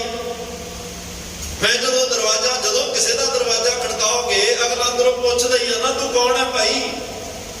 कहते मैं दरवाजा रब का खड़काया, अंदरों आवाज आई तू कौन रे, कौन है तू। कहते मैं क्या, मैं जी देखो रब ते मान कि आप सारे ना थोड़ा दसते हैं, आंढ गुआढ़ साडा पता ही है कि मैं आ भाई, भी मेरी आवाज तो पछाण ले, ना नहीं दसना पैंदा। रब पूछ रहा तू कौन रे। भगत नामदेव जी कह रहे मैं जी, अगों रब कहता नामा, कहते हो जी। रब कहता नामदेव तू है, नामा है। वो कहते हाँ मैं हाँ। कहते आ जा फिर पूछण दी की लोड़, तेरा अपना घर है, तेनों पूछण दी की लोड़। एडा एडा मिलाप, एडियां गुड़ियां प्रीतां उस रब नाल। रब दा दरवाजा खड़कावे ते रब कहे तेनों की पूछण दी लोड़, तेरा घर है, जदों मर्जी आ ते जदों मर्जी जा। भगत रविदास जी कहते तेरे नाल रोज परमात्मा गल्लां हुंदियां, अज क्यों नहीं बोल रहा। कोई मित्र साडे नाल बोले ना, बड़ी तकलीफ होती है। गल ना होवे, गल का जवाब ना होवे, बड़ी तकलीफ होती है। जेडे रोज रब नाल गल्लां करदे आ, अज तू कारण कवनों बोल, किहड़े कारण करके परमात्मा बोल नहीं रहा। मेरा मन काला पै रहा है, मैनूं समझ नहीं आ रही, मेरा समा किवें लंघना, तेरे नाल गल करे तो बिना दिन किवें लंघेगा। मेरे तो दिन की शुरुआत ही तेरे नाल है। दिन की समाप्ति तेरे नाल है। सौण लग्या भी तेरे नाल गल्लां उठण लग्या भी तेरे नाल अज क्यों नहीं बोल रहा। किड्डी निमरता दे वचन और किड्डी नेड़ता दे वचन अज भगत रविदास साहब ने दर्शाया कि रब नूं पुछ रहा तू क्यों नहीं बोल रहा। कदे आपां भी पुछ लईए धन गुरु ग्रंथ साहब पातशाह नूं, कदे आपां भी पुछ लईए उस परमात्मा नूं, सतगुरु जीओ असीं रोज गल करन दा यतन करदे हां पर गल क्यों नहीं हो रही, जवाब क्यों नहीं आ रहा, किहड़ी गल तो नाराज हो। फिर सतगुरु कहणगे धन श्री गुरु ग्रंथ साहब महाराज दे सामने बैठ, सतगुरु तेरे पूरे जीवन की स्कैन करके तेनों दस देंगे भी गल क्यों नहीं हो रही। तेरे जीवन च औगण किन्ने ने, गुण किन्ने ने, चंगे कर्म किन्ने, माड़े कर्म किन्ने, पाप पुण्य होए साखी होए पाप किन्ने, पुण्य किन्ने, सारा कुछ तेरे सामने दस देंगे। आ कारना करके गल नहीं हो रही, बस आ थोड़ियां जिहियां गल्लां मन लै, तेरी रब नाल गल हो। सतगुरु नूं परमात्मा नूं आ गल्लां नहीं पसंद छड्डदे, परमात्मा नूं तेरियां आ गल्लां नहीं, तेरे आ कर्म नहीं पसंद, तेरा आ रवैया नहीं रब नूं चंगा लगदा, छड्ड दे, गल हो जाएगी। कदे इस भावना नाल परमात्मा नूं पुछो, गुरु साहब नूं पुछो कि साडे नाल क्यों नहीं बोल रहे। फिर सतगुरु दसणगे भाई आ तेरे च औगण ने, आ तेरे माड़े कर्मां करके तेरी गल नहीं हो रही, इन्हां नूं छड्ड दे, तेरी भी गल हो जाएगी, तेरी भी गल हो जाएगी। जे असीं गल करना चाहुंदे आ, अगले बचन बड़े कमाल दे आ। बहुत जन्म बिछड़े थे माधो, ये जन्म तुम्हारे लेखे, बड़े जन्म हो गए, बड़े जन्म हो गए बिछड़िया नूं। आह जन्म कदे गुरु घर आइए संगत च बैठी उदों कहो ये जन्म तुम्हारे लेखे, सतनाम वाहिगुरू जप रहे हो ये जन्म तुम्हारे लेखे, कदे नितनेम कर रहे हो ये जन्म तुम्हारे लेखे, गुरु की याद आवे ये जन्म तुम्हारे लेखे, जदों भी उहदी याद आवे उदों कह दो ये जन्म तुम्हारे लेखे। एक सेकंड लई आवे, एक मिनट लई आवे, एक पल लई आवे, बस कहते तो जाओ ना ये जन्म तुम्हारे लेखे। कहो तो सही लेखे उन्हें लवा लेना है, साडे लाए नहीं लगना, उन्हें लवा लेना है। अरदास दे बोल इहो जे भावपूर्ण बोल होण, कदे भट्ट साहिबान सिखा रहे हो अरदास करनी हो, कदे महाराज जिवें तां भगत रविदास जी अरदास भट्टां ने भी अरदास की, तो उस परमात्मा दे चरनां विच भट्ट साहिबानां दे राहीं धन श्री गुरु रामदास पातशाह के चरणों में उन्होंने आप अरदास की ते सानू करनी सिखा रहे हैं। हुण अरदास के बोल सुनियो की ने, अब राखो दास भाट की लाज। ये पंक्ति कोई भी पढ़ियो, ये अरदास उसे बंदे हो जानी है। हुण तजर्बा कर लो, नाल नाल बोलो, अब राखो दास भाट की लाज। हुण देख महाराज साहब कहते जो ये वचन जीरी रसना तो निकलणगे, उसे वालों ये संबोधन हो जाएगा, उसे वालों बेनती हो जाएगी। ते उदाहरण किदी लाज रखी, एग्जाम्पल तो चाहिए ना, किदी लाज। महाराज साहब कहते जैसी राखी लाज भगत प्रहलाद की, हरनाक्ष फारे कर आज फुन द्रोपदी लाज रखी, हर प्रभ जी चीनत बस्त्र दीन बहुसाज। द्रोपदी की लाज रखी, भगत प्रहलाद भी लाज रखी, सुदामा आपदा ते रखिया, गन का पड़त पूरे ने काज। इत्थे सुदामे दी लाज रखी, गन का पापड़ दी लाज रखी, श्री सतगुर सो प्रसन्न कल जुग होए, राखो दास भाट की लाज। जिवें इन्नियां दी लाज रखी, साडी भी रख दिओ, क्योंकि दिन रात तुहाडे चरनां च अरदास कर रहे हां। बस अरदास तां यही है मेरे मालक, असी गरीब हाँ। भगत रविदास साहब कहते गरीब करके तेरे चरणों च अरदास करके कह रहे हैं, बहुत जन्म बिछड़े थे माधो, बड़े जन्म, कई जन्म पे कीट पतंगा, कई जन्म का जमीन कुरंगा, कई जन्म पंखी सर्व होयो, कई जन्म है प्रवृक जोयो, मिल जगदीश मिलन की बरिया।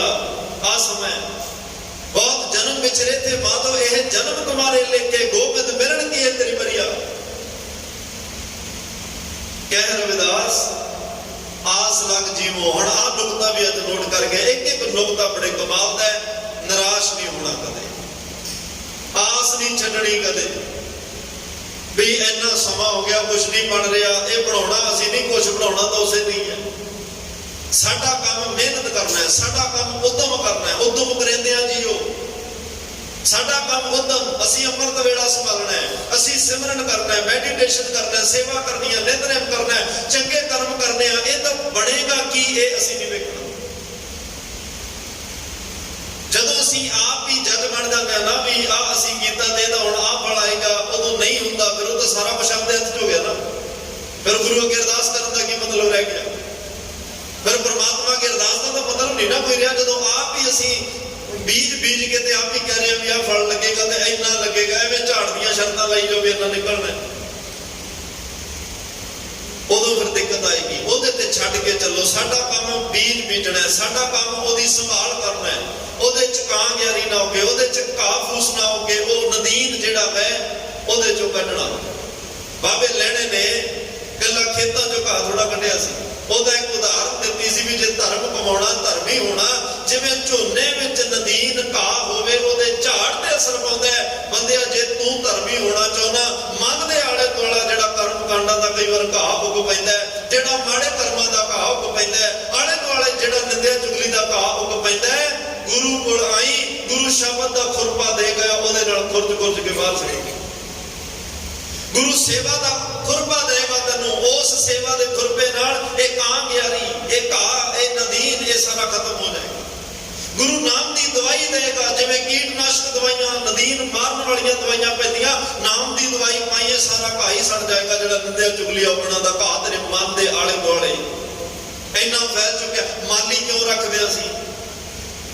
ਬੂਟੇ ਦਾ ਅਸੀਂ ਵੀ ਲਾ ਸਕਦੇ ਹਾਂ, ਪਾਣੀ ਦਾ ਅਸੀਂ ਵੀ ਪਾ ਸਕਦੇ ਹਾਂ, ਪਰ ਮਾਲੀ ਨੂੰ ਪਤਾ ਵੀ ਜਿਹਦੀਆਂ ਜੜਾਂ ਵਿੱਚ ਘਾਹ ਫੂਸ ਉੱਗ ਪਿਆ, ਇਸ ਪੌਦੇ ਦੀ ਪ੍ਰਫੁੱਲਤਾ ਉਨੀ ਨਹੀਂ ਹੋਏਗੀ, ਇਹਦਾ ਸੁਹੱਪਣ ਉਨਾ ਨਹੀਂ ਰਹੇਗਾ, ਇਹਦੇ ਚ ਖੇੜਾ ਉਨਾ ਨਹੀਂ ਆਏਗਾ। ਇਹਨੇ ਜੋ ਆਪਣੀ ਜੋਬਨ ਰੁੱਤੇ ਆ ਕੇ ਮਹਿਕ ਬਖੇਰਨੀਆਂ, ਉਹਦੇ ਵਿੱਚ ਦਿੱਕਤ ਆ ਸਕਦੀ ਹੈ। ਮਾਲੀ ਕਹਿੰਦਾ ਉਹ ਵਾਰ-ਵਾਰ ਫਿਰ ਉਸ ਬੂਟੇ ਨੂੰ ਆਲੇ ਦੁਆਲੇ ਸਵਾਰਦਾ ਹੈ, ਘਾਹ ਫੂਸ ਕੱਢਦਾ, ਕਿਹੜੀ ਦਵਾਈ ਪਾਉਣ, ਸਾਰੀ ਗੱਲ ਦਾ ਖਿਆਲ ਰੱਖਦਾ। ਬਸ ਜੇ ਧਰਮੀ ਹੋਣਾ ਚਾਹੁੰਦੇ ਆ, ਗੁਰੂ ਨੂੰ,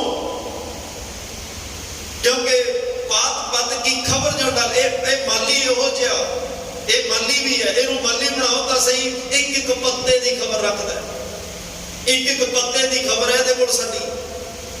ਤੇ ਸਾਡੇ ਕਦੇ ਬੂਟਿਆਂ ਨੂੰ ਇਹ ਸੁੱਕਣ ਵੀ ਨਹੀਂ ਦੇਗਾ, ਬਲਕਿ ਸੂਕੇ ਹਰੇ ਕੀ ਖਨਮਾ ਹੈ, ਗੁਰ ਪ੍ਰਸਾਦ ਪਰਮ ਪਦ ਪਾਇਆ, ਸੂਕੇ ਕਾਸ਼ਟ ਹਰਿਆ। ਇੱਥੇ ਸੁੱਕਦਾ ਨਹੀਂ ਕੋਈ ਜਿਹੜਾ ਇੱਕ ਵਾਰੀ ਗੁਰੂ ਨੂੰ ਕਹਿੰਦੇ ਮੈਂ ਮਾਲੀ ਬਣਾ ਲਿਆ ਤੈਨੂੰ, ਮੇਰੇ ਜੀਵਨ ਦੀ ਸੰਭਾਲ ਤੂੰ ਕਰਨੀ ਹੈ, ਜੀਵਨ ਦੀ ਪ੍ਰਤਪਾਲਣਾ ਤੂੰ ਕਰਨੀ ਹੈ। ਸਤਿਗੁਰੂ ਕਹਿਣ ਲੱਗੇ ਠੀਕ ਆ, ਤੇਰੇ ਜੀਵਨ ਦਾ ਦਰਖਤ ਪੌਦਾ ਇਹ ਅੱਜ ਤੋਂ ਮੇਰਾ ਹੋਇਆ, ਤੇਰੇ ਨਾਲ ਵਾਅਦਾ ਰਿਹਾ, ਕਦੇ ਸੋਕਾ ਨਹੀਂ ਪੈਣ ਦਿਆ,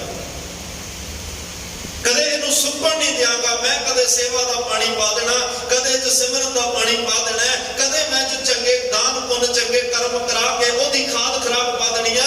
ਤੇਰੇ ਬੂਟੇ ਚ ਜਿਵੇਂ ਜਿਵੇਂ ਨਾਮ, ਸੇਵਾ, ਚੰਗੇ ਕਰਮਾਂ ਦੀ ਖਾਦ ਖਰਾਬ ਪੈਂਦੀ ਜਾਏਗੀ, ਤੇਰਾ ਬੂਟਾ ਉਵੇਂ ਉਵੇਂ ਸੰਸਾਰ ਵਿੱਚ ਸੱਚੇ ਮਾਰਗ ਚੱਲਦਿਆਂ ਉਸਤਤ ਕਰੇ ਜਹਾਨ, ਉਵੇਂ ਉਵੇਂ ਸੰਸਾਰ ਵਿੱਚ ਵੱਧਦਾ ਤੇ ਫੈਲਦਾ ਜਾਏਗਾ। ਭਗਤ ਰਵਿਦਾਸ ਸਾਹਿਬ ਕਹਿੰਦੇ ਆਸ ਨਾ ਛੱਡਿਓ ਜੇ ਰੱਬ ਨੂੰ ਮਿਲਣਾ ਚਾਹੁੰਦੇ ਆ। ਹੋ ਸਕਦਾ ਹੈ ਅੰਤਲੇ ਸਾਹ ਤੇ ਆ ਕੇ ਰੱਬ ਦਾ ਮਿਲਾਪ, ਇਹ ਵੀ ਹੋ ਸਕਦਾ ਹੈ। ਉਧਰੋਂ ਮੌਤ ਖੜੀ ਹੋਵੇ, ਬਾਬਾ ਦੀਪ ਸਿੰਘ ਕਹਿੰਦਾ ਮੌਤ ਹਲੇ ਨਹੀਂ, ਹਲੇ ਮੰਜ਼ਿਲ ਤੇ ਪਹੁੰਚਣ, ਕਿਉਂਕਿ ਉਹ ਪਰਮਾਤਮਾ ਦੇ ਬਚਨ ਵੀ ਇਹੀ ਹੋਣੇ ਆ। परमात्मा एडा दीन दयाल समर्थ है, हो सकता जिंदगी अंत काल ताई मरने गया, अंत काल जो नारायण सिमरे, एदा मतलब आस तेनू अंतले साह तक होनी चाहिए है। हो सकता अंतले साह वेले ओदा नाम आ जाए, ते जिन्हों अंतले साह वेले भी याद आ गया, सारा जीवन ही सफल, सारा जीवन ही सफल। आ बचन जेड़ा है ना, क्या जानना कि वो मरेंगे, कैसा मरना होए, जेकर साहिब मनो ना विसरे ता सहला मरना होए। सहला मरण का मतलब मनो ना विसरे, मरना तो है, मरण वेले जे तेरे कंठ विच रब दा नाम होया, मरो तो हर के द्वार। ਇਹਦਾ मतलब थोड़ा भी साडी मौत गुरु घर विच ही होवे, गुरु दे द्वारे होवे, नहीं, मरो तो हर के द्वार दे अर्थ ये भी कीते आ कि जदों मौत आवे कंठ विच, हिरदे विच रब दी याद, परमात्मा का सिमरन चल रहा होवे। साडे शहीदां दे जीवन पढ़ के वेखो, उधरों भावें कोई बंद कट रहा है, कोई चरखड़ियां ते चढ़ा रहा है, कोई उन्हां नूं तुंबा करके उड़ा रहा है, कोई छोटे छोटे बच्चों के दिल कट के उन्हां मावां ते पिता के मुंह विच पा रहा है। पर उन्हां दी अंतम इच्छा जदों पुछी जाती है, अंतली इच्छा की, सारियां दी इच्छा यही है जपजी साहिब का पाठ करना। कोई जपजी साहिब का पाठ, कोई सुखमनी साहिब का पाठ, कोई वाहिगुरू का सिमरन, सिमरन ते बाणी पढ़दे पढ़दे सारे शहादत का जाम पी के गए। ਇਵੇਂ ਜੀਵਨ ਸਫਲ ਹੋ ਸਕਦਾ। ਇਸ ਲਈ ਅੰਤਲੇ ਸਾਹ ਤੱਕ ਰੱਬ ਨੂੰ ਮਿਲਣ ਦੀ ਆਸ ਹੋਣੀ ਚਾਹੀਦੀ ਆ। ਕਹਿ ਰਵਿਦਾਸ ਆਸ ਲਗ ਜੀਵੋ ਚਿਰ ਭਇਓ, ਦਰਸ਼ਨ ਦੇਖੇ ਆਸ ਮੇਰੀ ਇਸ ਕਰਕੇ ਬਣ ਗਈ ਕਿ ਪਹਿਲਾਂ ਵੀ ਦਰਸ਼ਨ ਬੜੀ ਵਾਰ ਹੋਇਆ। ਜੇ ਅੱਜ ਕਿਸੇ ਗੱਲ ਕਰਕੇ ਪਰਮਾਤਮਾ ਨਾਰਾਜ਼ ਹੈ, ਬੋਲ ਨਹੀਂ ਰਿਹਾ, ਮੈਨੂੰ ਹਲੇ ਵੀ ਆਸ ਹੈ ਤੇਰੇ ਦਰਸ਼ਨ ਫਿਰ ਹੋਣਗੇ, ਗੱਲ ਫਿਰ ਹੋਏਗੀ। ਉਹੀ ਪਰਮਾਤਮਾ ਦੀਆਂ ਸਿਫਤਾਂ ਧੰਨ ਸ਼੍ਰੀ ਗੁਰੂ ਗੋਬਿੰਦ ਸਿੰਘ ਸਾਹਿਬ ਪਾਤਸ਼ਾਹ ਕਰ ਰਹੇ ਆ। ਮਹਾਰਾਜ ਕਹਿ ਰਿਹਾ ਨਮੋ ਕਾਲ ਕਾਲੇ। ਪਰਮਾਤਮਾ ਕਾਲ ਦਾ ਵੀ ਕਾਲ, ਮੌਤ ਨੂੰ ਖਤਮ ਕਰਨ ਵਾਲੀ ਤਾਕਤ ਰੱਬ ਕੋਲ ਹੈ। ਮੌਤ ਸਾਰਿਆਂ ਨੂੰ ਖਤਮ ਕਰਦੀ ਹੈ, ਰੱਬ ਮੌਤ ਨੂੰ ਵੀ ਖਤਮ ਕਰ ਦਿੰਦਾ ਹੈ। ਕਿਸੇ ਬੰਦੇ ਨੂੰ ਮੌਤ ਆਈ ਹੋਵੇ, ਹੋ ਸਕਦਾ ਪਰਮਾਤਮਾ ਵਿੱਚ ਕਰਦਾ ਪੁਰਖ ਖਲੋਆ ਬਾਹਰ ਨਾ ਮਿਲਦਾ ਹੋਆ। ਪਰਮਾਤਮਾ ਐਡਾ ਸਮਰੱਥ ਹੈ, ਜੇ ਉਹ ਵਿਚਾਲੇ ਆ ਗਿਆ ਬੰਦੇ ਨੂੰ ਬਚਾ ਲੈਂਦਾ, ਮੌਤ ਨੂੰ ਮਾਰ ਦਿੰਦਾ। ਕਿਉਂਕਿ ਨਮੋ ਕਾਲ ਕਾਲੇ, ਪਰਮਾਤਮਾ ਤੈਨੂੰ ਇਸ ਕਰਕੇ ਮੱਥਾ ਟੇਕਦਾ ਹੈ, ਤੂੰ ਕਾਲ ਨੂੰ ਵੀ ਖਤਮ ਕਰਨ ਵਾਲਾ ਹੈ, ਕਾਲ ਬਣਾਉਣ ਵਾਲਾ ਹੈ, ਮੌਤ ਬਣਾਉਣ ਵਾਲਾ ਹੈ। ਤੈਨੂੰ ਮੌਤ ਦਾ ਕੋਈ ਡਰ ਨਹੀਂ ਹੈ, ਬਲਕਿ ਮੌਤ ਉੱਤੇ ਵੀ ਤੇਰਾ ਹੁਕਮ ਚੱਲਦਾ। ਤਾਂ ਤੈਨੂੰ ਨਮਸਕਾਰ। ਨਮੋ ਸਰਬ ਪਾਲੇ, ਤਾਂ ਨਮਸਕਾਰ, ਕਿਉਂਕਿ ਸਾਰਿਆਂ ਦੀ ਪ੍ਰਤਿਪਾਲਨਾ ਤੂੰ ਕਰਨੇ, ਸਾਰਿਆਂ ਨੂੰ ਪਾਲ ਤੂੰ ਰਿਹਾ। ਅਸੀਂ ਤਾਂ 5-7 ਘਰ ਦੇ ਜੀ ਪਾਲ ਕੇ ਕੇਵਲ ਮਾਣ ਹੋ ਜਾਂਦੇ ਨੇ ਵੀ ਮੈਂ ਸਾਰਾ ਪਰਿਵਾਰ ਪਾਲ ਰਿਹਾ, ਮੇਰੇ ਪਿੱਛੇ ਸਾਰਾ ਪਰਿਵਾਰ, ਮੈਂ ਨਾ ਹੋਵਾਂ ਪਤਾ ਨਹੀਂ ਘਰ ਦਾ ਕੀ ਬਣੇ। ਜਿਨ੍ਹਾਂ ਦਾ ਕੋਈ ਵੀ ਨਹੀਂ ਹੁੰਦਾ, ਰੱਬ ਉਹਨਾਂ ਦੀ ਵੀ ਸਾਰ ਸੰਭਾਲ ਕਰਦਾ ਹੈ। ਜਿਹੜੇ ਜਨਮ ਤੋਂ ਅਨਾਥ ਹੋ ਜਾਂਦੇ ਆ, ਯਤੀਮ ਹੋ ਜਾਂਦੇ ਆ, ਬੇਸਹਾਰਾ ਹੋ, ਬੜੀਆਂ ਦੁਨੀਆ ਦੀਆਂ ਜਿਹੜੀਆਂ ਕਹਾਣੀਆਂ ਜਦੋਂ ਕਦੇ ਬਿਰਧ ਆਸ਼ਰਮਾਂ 'ਚ ਜਾ ਕੇ ਸੁਣਿਓ, ਕਦੇ ਅਨਾਥ ਆਸ਼ਰਮਾਂ 'ਚ ਜਾ ਕੇ ਸੁਣਿਓ, ਕੀ ਕੁਛ ਉਹਨਾਂ ਨਾਲ ਹੋਇਆ ਤੇ ਅੱਜ ਕਿਹੜੇ ਹਾਲਾਤਾਂ ਕਰਕੇ ਉਹ ਇਹੋ ਜਿਹੀਆਂ ਥਾਵਾਂ ਦੇ ਉਹਨਾਂ ਨੂੰ ਸਹਾਰੇ ਲੈਣੇ ਪਏ। ਕਦੇ ਪੁੱਛ ਕੇ ਅੰਦਰ ਕੰਬ ਜਾਂਦਾ ਹੈ, ਅੰਦਰ ਕੰਬ ਜਾਂਦਾ ਹੈ। ਅੱਜ ਪ੍ਰਤਿਪਾਲਨਾ ਦਾ ਰੱਬ ਉਹਨਾਂ ਦੀ ਵੀ ਕਰ ਰਿਹਾ, ਪ੍ਰਤਿਪਾਲਨਾ ਦਾ ਪਰਮਾਤਮਾ ਉਹਨਾਂ ਦੀ ਵੀ ਕਰ ਰਿਹਾ, ਜਿਨ੍ਹਾਂ ਦਾ ਕੋਈ ਵੀ ਸੰਸਾਰ ਦੇ ਰਿਸ਼ਤਾ ਰਹਿੰਦੇ ਹੀ ਨਹੀਂ, ਪਤਾ ਹੀ ਨਹੀਂ ਅਸੀਂ ਕੌਣ ਆ, ਕਿੱਥੋਂ ਆਏ, ਸਾਡੇ ਮਾਂ-ਬਾਪ ਕੌਣ ਸਨ, ਜਨਮ ਤੋਂ ਅਨਾਥ ਨੇ, ਉਹਨਾਂ ਦੀ ਵੀ ਪ੍ਰਤਿਪਾਲਨਾ ਹੋ ਰਹੀ ਹੈ। ਇਸ ਲਈ ਹੋ ਰਹੀ ਹੈ ਕਿਉਂਕਿ ਨਮੋ ਸਰਬ ਪਾਲੇ, ਪਰਮਾਤਮਾ ਪਾਲ ਰਿਹਾ। ਪਰਮਾਤਮਾ ਦਾ ਸਾਰਿਆਂ ਦਾ ਮਾਂ-ਬਾਪ ਹੈ ਹੀ ਆ ਨਾ। ਸੰਸਾਰ ਵਿੱਚ ਮਾਂ-ਬਾਪ ਨਹੀਂ ਤਾਂ ਕੀ ਹੋਇਆ, ਰੱਬ ਦਾ ਸਾਰਿਆਂ ਦਾ ਹੀ। ਪਰਮਾਤਮਾ ਮਾਂ-ਬਾਪ ਤਾਂ ਹੈ ਹੀ ਆ, ਨਾਲੇ ਇਹ ਮਾਂ-ਬਾਪ ਨੇ ਕਦੇ ਮਰਨਾ ਨਹੀਂ। ਜਿਹਨੇ ਉਹਨੂੰ ਆਪਣਾ ਮਾਂ-ਬਾਪ ਮੰਨ ਲਿਆ, ਯਾਦ ਰੱਖਿਓ ਕਦੇ ਅਨਾਥ ਵੀ ਨਹੀਂ ਹੁੰਦਾ, ਉਹ ਕਦੇ ਯਤੀਮ ਵੀ ਨਹੀਂ ਹੋਏਗਾ। ਕਿਉਂ? ਕਿਉਂਕਿ ਉਹ ਰੱਬ ਨੇ ਕਦੇ ਮਰਨਾ ਹੀ ਨਹੀਂ, ਉਹ ਮਾਂ-ਬਾਪ ਨੇ ਕਦੇ ਮਰਨਾ ਹੀ ਨਹੀਂ। ਜਦੋਂ ਮਰੇਗਾ ਨਹੀਂ ਫਿਰ ਤੇਰੇ ਨਾਮ ਨਾਲ ਕਦੇ ਯਤੀਮ ਵਰਗੇ ਸ਼ਬਦ ਵੀ ਨਹੀਂ ਲੱਗਣਗੇ। ਨਮੋ ਸਰਬ ਗੌਣੇ, ਤੇਰੀ ਸਭ ਥਾਈਂ ਤੇ ਸਭ ਜੀਵਾਂ ਤੱਕ ਪਹੁੰਚ ਹੈ, ਪਰ ਗਿਆਨ ਇੰਦਰੀਆਂ ਕਰਕੇ ਤੂੰ ਅਗੰਮ ਅਗੋਚਰ ਹੈ, ਤੇਰੇ ਤੱਕ ਗਿਆਨ ਇੰਦਰੀਆਂ ਕਰਕੇ ਪਹੁੰਚਣਾ ਹੁੰਦਾ ਹੈ। ਸੁਰਤ ਔਰ ਵਿਚਾਰਾਂ ਕਰਕੇ, ਮਨ ਕਰਕੇ ਪਰਮਾਤਮਾ ਤੇਰੇ ਤੱਕ ਪਹੁੰਚਣਾ, ਤੇਰੀ ਸਾਰਿਆਂ ਤੱਕ ਪਹੁੰਚ ਹੈ। ਖਬਰ ਕਰਤ ਕੇ ਪੱਤ ਡਾਲੀ, ਤੂੰ ਇੱਕ ਪੱਤੇ ਦੀ ਖਬਰ ਹੈ ਤੇਰੇ ਕੋਲ, ਇੱਕ ਫੁੱਲ ਦੀ ਖਬਰ ਹੈ ਤੇਰੇ ਕੋਲ, ਪਰ ਸਾਰੇ ਫੁੱਲਾਂ ਨੂੰ ਤੇਰੀ ਖਬਰ ਨਹੀਂ, ਸਾਰਿਆਂ ਦੀ ਤੇਰੇ ਤੱਕ ਪਹੁੰਚ ਨਹੀਂ। ਗਾਉਣੇ ਦਾ ਅਰਥ ਜਿਹੜਾ ਕੀਤਾ, ਕਈਆਂ ਨੇ ਗਾਉਣ ਨਾਲ ਵੀ ਕੀਤਾ, ਤੈਨੂੰ ਸਾਰੇ ਗਾ ਰਹੇ ਆ। ਸੋਦਰ ਦੀ ਬਾਣੀ 3 ਵਾਰ ਜਪ ਗੁਰੂ ਗ੍ਰੰਥ ਸਾਹਿਬ ਚ ਆਈ, ਤੇ ਜਪਜੀ ਸਾਹਿਬ ਵਿੱਚ ਵੀ ਅਸੀਂ ਰੋਜ਼ ਪੜ੍ਹਦੇ ਹਾਂ, ਤੇ ਰਹਿਰਾਸ ਸਾਹਿਬ ਵਿੱਚ ਵੀ ਰੋਜ਼ ਪੜ੍ਹਦੇ ਹਾਂ। ਥੋੜਾ ਬਹੁਤਾ ਅੱਖਰੀ ਭੇਦ ਗਏ, ਲੇਕਿਨ ਅਰਥ ਦੋਵਾਂ ਦੇ ਇੱਕੋ ਨਹੀਂ। ਕਿੰਨੇ ਜਾਣੇ ਗਾ ਰਹੇ, ਇਸ ਕਰਕੇ ਉਹਨੂੰ ਨਮਸਕਾਰ ਗਏ, ਤੈਨੂੰ ਸਾਰੇ ਗਾਉਂਦੇ ਨੇ। ਨਮੋ ਸਰਬ ਭਉਣੇ, ਭਉਣ ਦਾ ਅਰਥ ਭਵਨ, ਸਾਰੇ ਭਵਨਾਂ ਵਿੱਚ ਮੌਜੂਦ ਹੈ। ਤਿੰਨਾਂ ਲੋਕਾਂ ਵਿੱਚ, ਜਿੰਨੇ ਦੀਪ ਲੋਕ, ਖੰਡ ਪਾਤਾਲ, ਪਾਤਾਲਾਂ ਪਾਤਾਲ, ਲੱਖ ਆਕਾਸ਼ਾਂ ਆਕਾਸ਼, ਲੱਖਾਂ ਪਤਾਲਾਂ ਆਕਾਸ਼ਾਂ ਤੋਂ ਵੀ ਅੱਗੇ ਜਿੰਨੇ ਪਤਾਲ ਤੇ ਆਕਾਸ਼ ਨੇ, ਤੂੰ ਉਹਨਾਂ ਵਿੱਚ ਵੀ ਹੋ। ਸਾਰੇ ਭਵਨਾਂ ਦੇ ਲੋਕ ਤੈਨੂੰ ਮੰਨ ਰਹੇ ਨੇ, ਇਹ ਨਹੀਂ ਵੀ ਤੂੰ ਉੱਥੇ ਮੌਜੂਦ ਹੈ, ਸਿਰਫ ਆਹ ਮਾਤਲੋਕ ਵਾਲੇ ਤੈਨੂੰ ਡਰ ਰਹੇ ਆ, ਤੈਨੂੰ ਮੰਨ ਰਹੇ ਆ। ਸਾਰੇ ਭਵਨਾਂ ਦੇ ਲੋਕ ਤੈਨੂੰ ਮੰਨ ਰਹੇ ਆ। ਕੱਲਾ ਇੱਥੇ ਤੇਰਾ ਹੁਕਮ ਨਹੀਂ ਚੱਲਦਾ, ਉਹਨਾਂ ਭਵਨਾਂ ਵਿੱਚ ਵੀ ਹੁਕਮ ਚੱਲਦਾ। ਕੱਲਾ ਇੱਥੇ ਤੂੰ ਕਿਸੇ ਨੂੰ ਜਿਉਂਦਾ ਤੇ ਮਾਰਦਾ ਨਹੀਂ, ਉਹਨਾਂ ਭਵਨਾਂ ਵਿੱਚ ਵੀ ਤੇਰੇ ਹੁਕਮ ਵਿੱਚ ਕੋਈ ਆ ਰਿਹਾ ਹੈ, ਕੋਈ ਜਾ ਰਿਹਾ। ਸਾਰੇ ਪਾਸੇ ਉਸ ਪਰਮਾਤਮਾ ਦਾ ਹੁਕਮ। ਪੌਣੇ ਦਾ ਅਰਥ ਭਰਪੂਰ ਵੀ ਹੈ, ਸਾਰੇ ਭਵਨਾਂ ਵਿੱਚ ਉਹ ਭਰਪੂਰ ਹੋਇਆ ਬੈਠਾ। ਜਲ ਥਲ ਮਹੀਨ ਪੂਰਿਆ, ਸਵਾਮੀ ਸਿਰਜਣਹਾਰ, ਜਲਾਂ ਵਿੱਚ ਥਲਾਂ ਵਿੱਚ ਜਿੰਨੇ ਖੰਡ ਬ੍ਰਹਿਮੰਡ ਉਹਨੇ ਬਣਾਏ ਆ, ਜਿਹਨਾਂ ਦੀ ਸਾਨੂੰ ਸਮਝ ਨਹੀਂ, ਅਸੀਂ ਵੇਖੇ ਨਹੀਂ ਤੇ ਨਾ ਅੱਖਾਂ ਨਾਲ ਵੇਖੇ ਜਾ ਸਕਦੇ ਆ।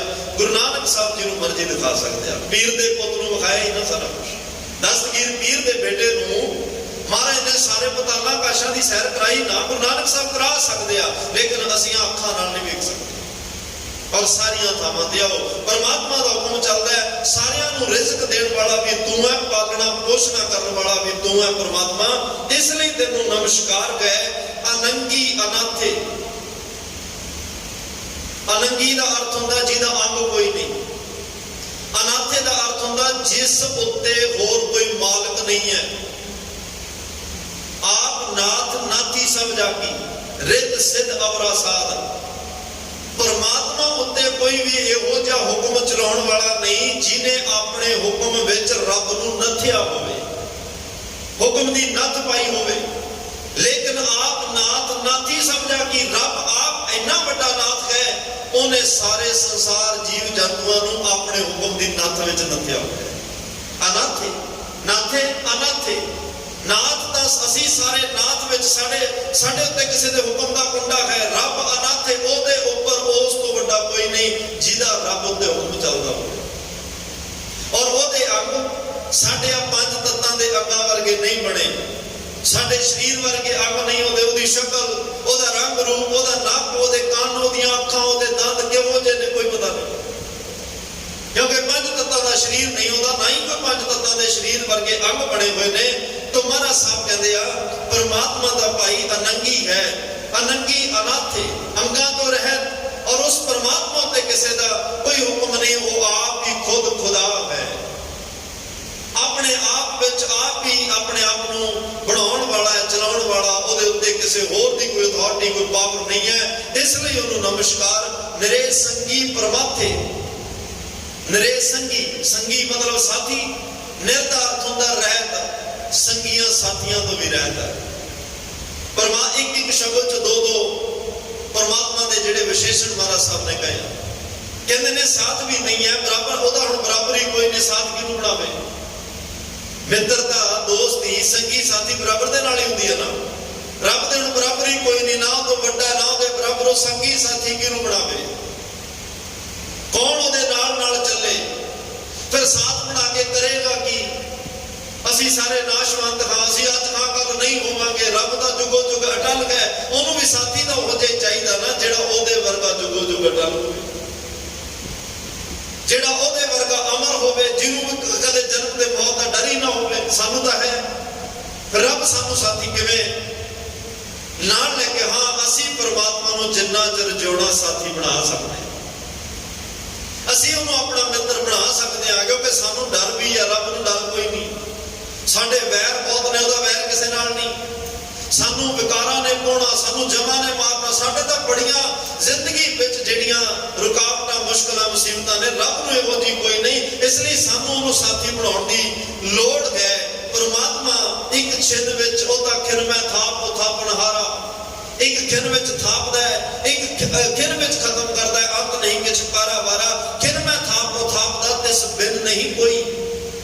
निरसंगी परमात्मे, पता नहीं किन्ने क जीव उसने बनाए, किन्ने क मेट दिते, नाश कर दिते। जदों बनाउंदा है, बनाउण लग्गिया भी सलाह नहीं लैंदा ते मेटण लग्गिया भी सलाह नहीं लैंदा। एक खिन विच बनाउंदा, एक खिन विच सारियां नूं मेट सकदा है, मेटण दी ताकत। इस दी एक खेड है संसार नूं बनाउणा पहला, फिर देखदा भी आप है। कल्ला बनाउंदा नहीं, वो वेखदा भी आप है। परमात्मा जिहड़ा है बनाउण वाला ते परमात्मे दा अर्थ हुंदा नाश करन वाला, वो नाश भी आप करदा है। आपन खेल आप कर देखा, खेल संकोचा तो नानक एक है, अनेक है, फिर एक है। खेल खेल अखेल खेल, अंत को फिर एक है। परमात्मा दा भाई एक ओहदे विशेषण ने, इवें दा वो काम करदा है। नमो भान भाने, भान दा अर्थ हुंदा सूरज। एक सूरज दा तपश नहीं साडे तो कई वार सिया करदा, एक सूरज की रोशनी इन्नी आ, कई बार बिना ऐनक तो कईयां दी अखां नहीं बाहर तो कुछ खोलदियां, कि दसदे ही कुछ नहीं। परमात्मा का तेज तप जिहड़ा है, इहो जे अणगिणत सूरजां नालों भी किते ज्यादा। गिणती दे सूरजां नहीं, क्योंकि केते इंद चंद सूर केते, गिणती विच नहीं। सूर दा अर्थ सूरज हुंदा है। पता नहीं रब ने इहो जे किन्ने सूरज बनाए हुए आ। और इन्हां सूरजां विच जिहड़ा तेज है वो रब दा ही है। इस सूरज की जिहड़ी तपश है, चमक है, वो भी रब दी है। इहदी लाली भी रब दी है। सब कुछ उस परमात्मा दा। नमो सूरज सूरज, नमो भान भाने, सूरजां दा सूरज, बल्कि सूरज नूं भी चानण देण वाला परमात्मा। इसलिए उन्होंने नमस्कार, इसलिए उन्होंने मारे कहते मैं मत्था टेक रहा। ये वाहिगुरू का अपना सूरज जलाल तेजमई जिहड़ा परमेश्वर ने इस सूरज को तेज प्रताप दिता, ये सूरज का अपना नहीं, इन्हें परमात्मा को लिया। नमो मान माने, नमो मान माने का अर्थ मान योगा का मान योग। कोई इत्थे वड्डी शख्सियत आउंदी है, असीं बड़े सत्कार शब्दां नाल कहने जी सन्मान योग, मान योग, बेहद सत्कार योग ਹਨ। पर पता नहीं किन्ने किदां दे शब्द ने साडे कोल। कई कई एडियां उच्चियां शख्सियत आउंदियां, बोलण वाले कहंदे आ जी मेरे कोले शब्द ही नहीं, मैं किहड़े शब्दां नाल इन्हां नूं जियाया। कई बार किसी बंदे लई भी किसी बंदे कोल शब्द नहीं लभदे, मुकदे नहीं, उहदे कोल भावें शब्दां दी घाट हो सकदी है, लेकिन परमात्मा सन्मान योग, कितना मान योग है, कितना सत्कार योग है। ओदी उपमा गुरु गोबिंद सिंह महाराज उपमा ही कर रहे हैं ना। जाप साहब की बाणी तो बाद कली ओदी उपमा मुक थोड़ा गई है। धन श्री गुरु ग्रंथ साहब सारी उपमा रब दी है। इस तो बाद महाराज ने सारी गीता विच रब दी उपमा, बाइबल विच रब दीयां गल्लां ने, कुरान शरीफ विच परमात्मा दीयां गल्लां, सारे धार्मिक ग्रंथ उस रब दीयां बातां पा रहे ने। पर किसी ने यह नहीं कहा कि इस तो बाद रब की गल नहीं हो सकती। रब दे गुण ही कोई नहीं है, मुक गए ने। गुरु गोबिंद सिंह महाराज ने अकाल उस्तत बाणी लिख के कह दिता, ये कली अकाल की उस्तत है, रब की गल है। क्योंकि नमो मान माने वो सारे पीर पैगंबर विद्वान देवी देवते औलिए गुरु साहबान जिन्ने भी आए उस रब ने भेजे, वो सारियां लई मान योग है, सम्मान योग है। सारे उसका सम्मान करते रहो, सारे उसके हुक्म विच ने। सारियां दे मन विच उसदा डर भी है, भय भी है। और डर उसे दा मन च हुंदा जिहदा मन च सत्कार होवे, सत्कार उसे दा मन विच हुंदा जिहदे तो डर होवे। ये दोवें शब्द आपस में जुड़े हुए ने, क्योंकि वो खजानियां दा मालिक है। वड्डे वड्डे जिहड़े आदर वाले लोग ने, वड्डे वड्डे सन्मान योग दुनिया के संसार के लोग ने, वड्डे वड्डे आदर सन्मानां वाले लोग भी रब दा सन्मान करदे। वड्डे वड्डे सत्कार योग लोग रब दा सत्कार करते हैं, परमात्मा दा सत्कार। इसदा मतलब कि वो वड्डियां तो भी वड्डा है, वड्डे वड्डे लोगों को भी वड्डा है। पंजवें पातशाह दा कहंदे आ अनंत ब्रह्मे जाके वेद तुन करे, नहीं भाई ब्रह्मे ओदा ध्यान कर रहे आ ते करोड़ा ब्रह्मे मारे कहंदे अनेक महेश व्यास ध्यान करे। जेडे महेश शिव भगवान पता नहीं किन्ने शिव भगवान वर्गे ओदा ध्यान कर रहे ने, बैस ध्यान करे। अनक पुरख अंसा अवतार अन के अंदर रूपे दरबार, पता नहीं ओदे दरबार विच किन्ने इंद्र देवते ते किन्ने देवी देवते ओदा ध्यान कर रहे आ, हाथ जोड़ के ओदे सत्कार विच खड़े। क्योंकि नमो मान माने परमात्मा वड्डा है, वो तो वड्डा कोई नहीं। इसे करके तो महाराज ने कहा ताकि शरण परयो नानक दास जाते ऊपर को ना, जिदे तो ऊपर कोई नहीं, जिदे तो वड्डा कोई नहीं। मैं ओदे चरणों नाल जुड़ गया। सगल नमस्कार तसी को मारी सगल प्रजा जिन आप सवारी। गुरु नानक साहब कहते हैं परमात्मा तेनू सारे पाउंदे आ, सारे तेरी सिफत करदे आ।